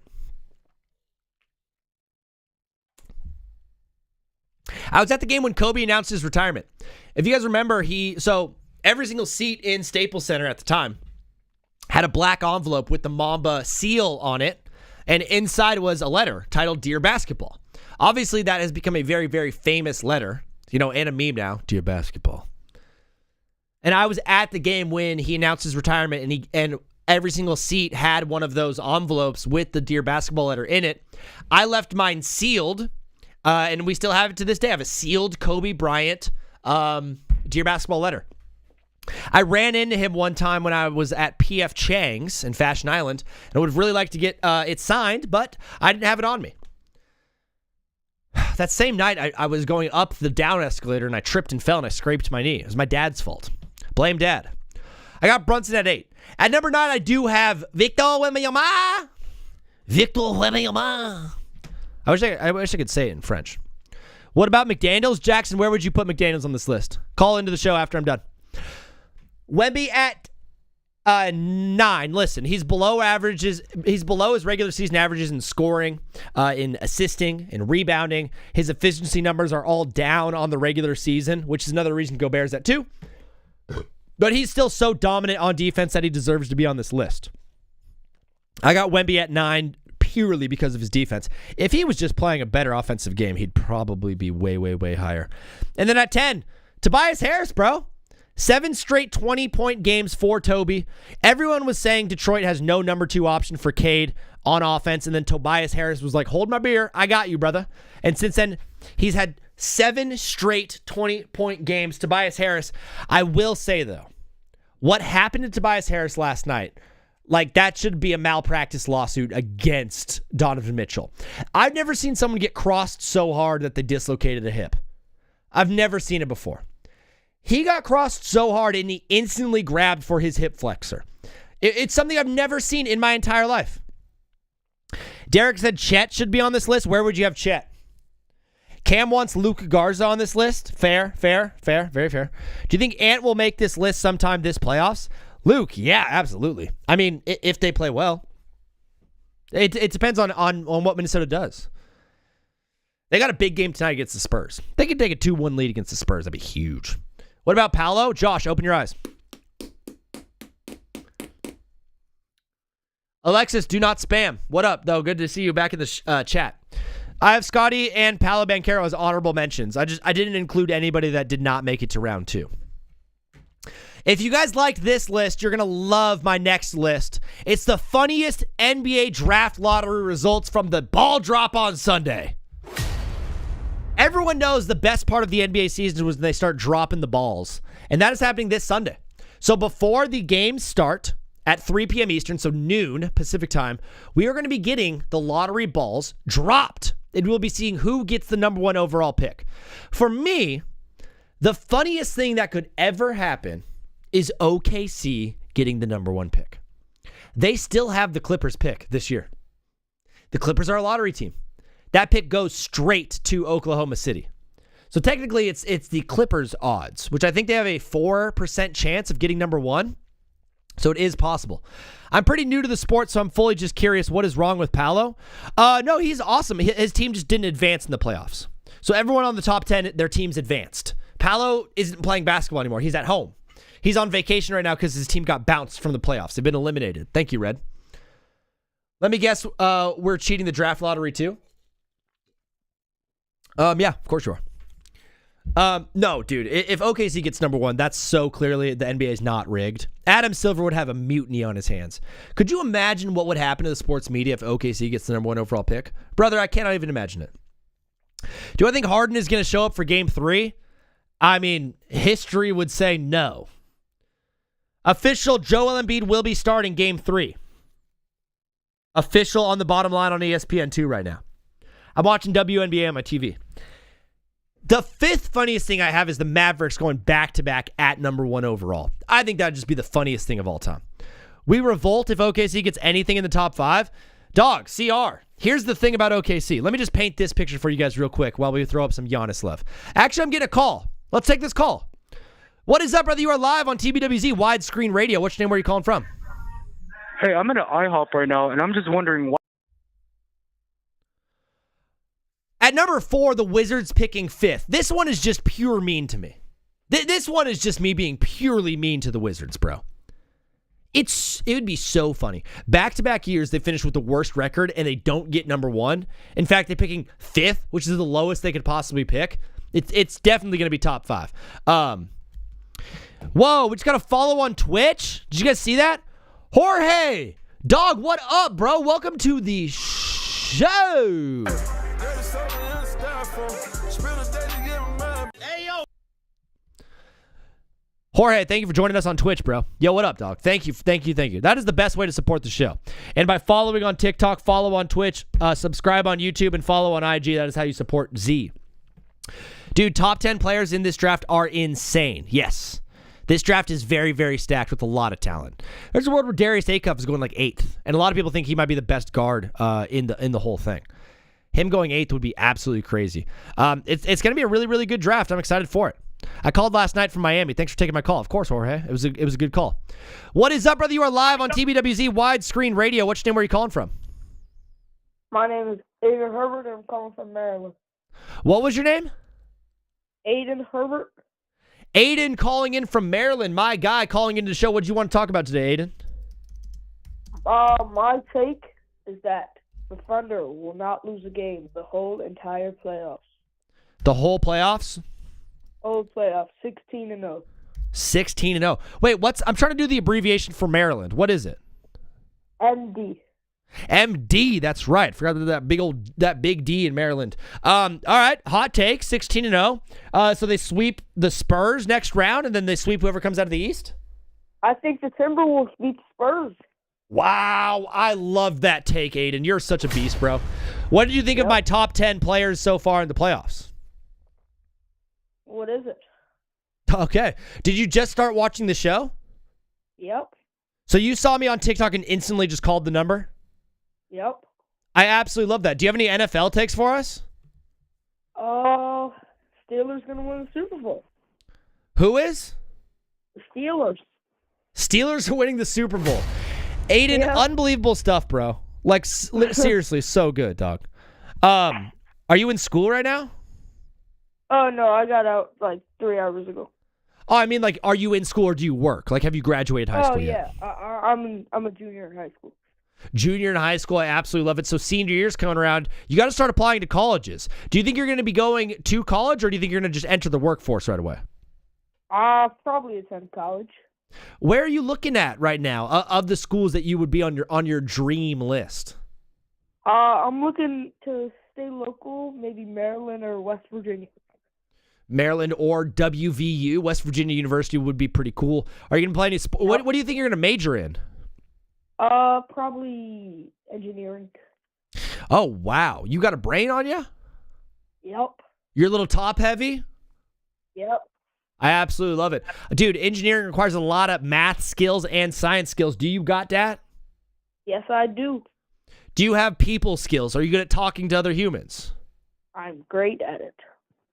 Can you riz? Uh-huh. Uh-huh. Did you go to prom? Are you going to prom this year? Yep. Aiden, you seem like one of the coolest guys that I've talked to in a long time. Do you have any advice for the chat before you go, Aiden? Just keep doing whatever you're doing. Don't give up in life. Have hope. Have hope. Dude, Aiden, God bless you and your journey. Thanks for following the show and calling in. Please, call back whenever you want, dog, all right? You too, man. You too. All right, peace. My guy Aiden calling and giving us some absolute love. Unbelievable stuff. Simba with the follow. Thank you, bro.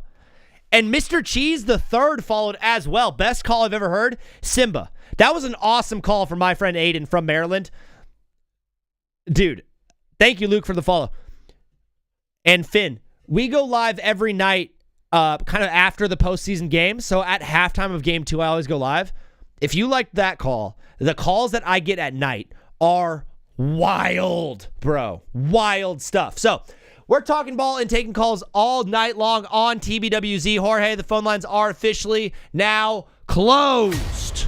Guys, on TikTok, thank you for watching the show. That was very, very fun. We had a good time today. I'm going to be live again in probably 8 p.m., so I'll see you guys in like 4 hours, but I'm going to finish the show on just Twitch and YouTube. So if you want to come over to Twitch and YouTube, you can hit the follow there. If not, fellas, I'll see you guys in 4 hours. I'll see you guys at 8 p.m. on TikTok.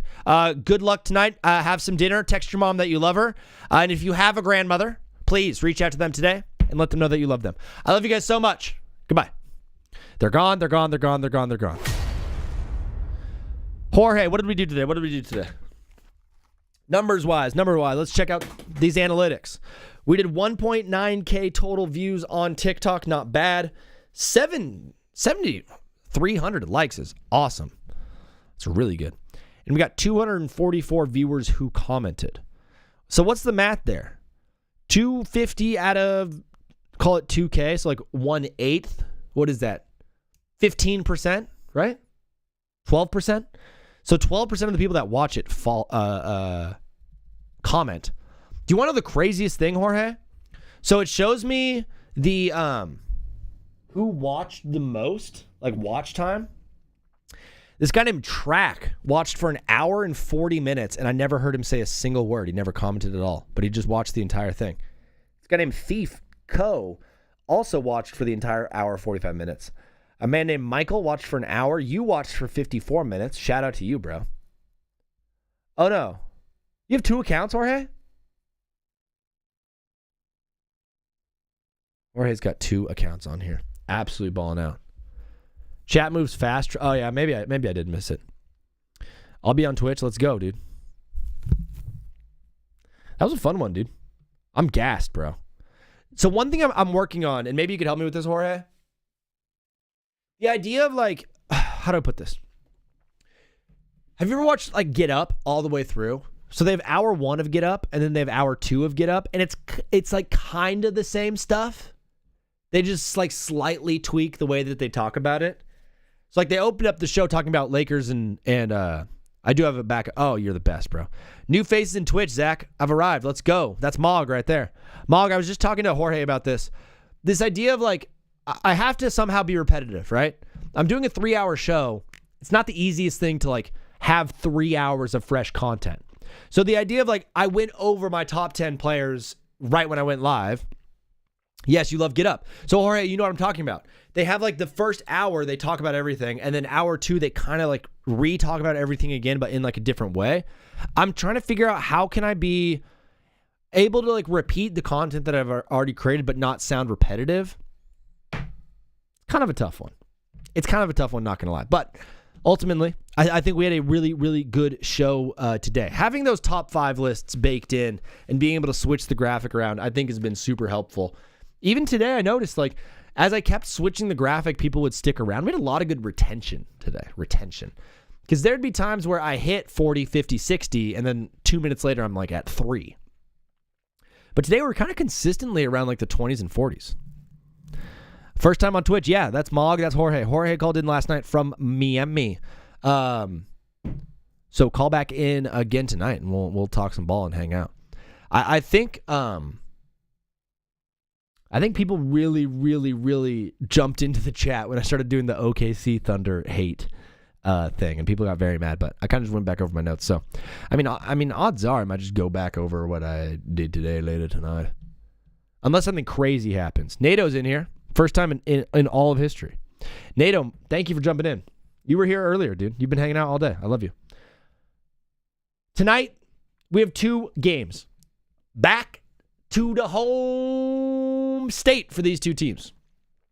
One thing I want you guys to know, I've been watching ball for my whole life. Usually, the home teams win the games in the playoffs. So, both of these series, well, Knicks and Sixers, it's 2-0 Knicks, obviously, and so every Knicks fan in the world is like, we're going to sweep them in 4. This thing's going back to Philly. I personally think that home teams have a advantage in the playoffs. You have Joel Embiid coming back, no OG Anunoby for the Knicks, and you have a home atmosphere for Philly. I feel pretty good about Philly winning this one. I think they should win. If they don't win, they're in huge trouble and they're a bunch of frauds. That's the other thing, bro. If you're going to give a take, you always preface it by saying, if my take is wrong, it's the team's fault. So I 1,100,000% believe Philly is going to win the game tonight. But if they don't, it's their fault. They're a bunch of frauds. That's how you do it. That is how you do it. And so then when I go live later, I go, see, they're frauds. Or I go, see, look, they won. I'm right. I'm just figuring it all out, pushing the right buttons. And then in the Spurs and Minnesota one, it's a tough one, dude. Really, really, really tough. I don't know how healthy Anthony Edwards is. The Spurs came off an unbelievable performance. I will say, Minnesota's been a tough barn to play in for quite a long time. Thank you, Mop, NATO. Maybe do a top 10 playoff droppers to change stuff up. Just not. Oh, we talk about playoff risers, guys who've been disappointing in the playoff. That's a good one, Jorge. That's actually a really good one. Thank you, Jorge. Top 10 floppers or droppers. I remember now. Bottom 10. What am I talking about? Just bottom 10. There we go. Thank you, Jorge, producing the show. And Mog wants me to do the best player on each team. I feel like that list is just easy. I feel like anybody could do that list. It's like not a hard one. You know what I mean? Like going through it, I'll do it so fast for you, and we'll see if this is if it becomes interesting, then I'll do it. Celtics. That's the only interesting one.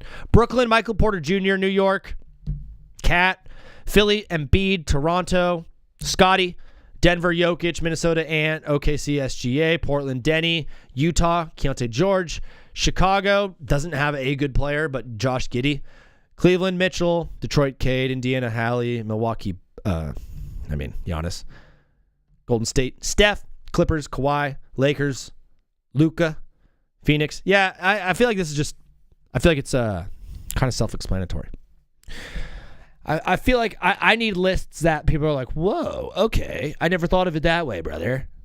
YouTube people, thanks for watching the show. We're going to say goodbye to everyone on YouTube, everyone on Twitch. Say bye, YouTube. Bye.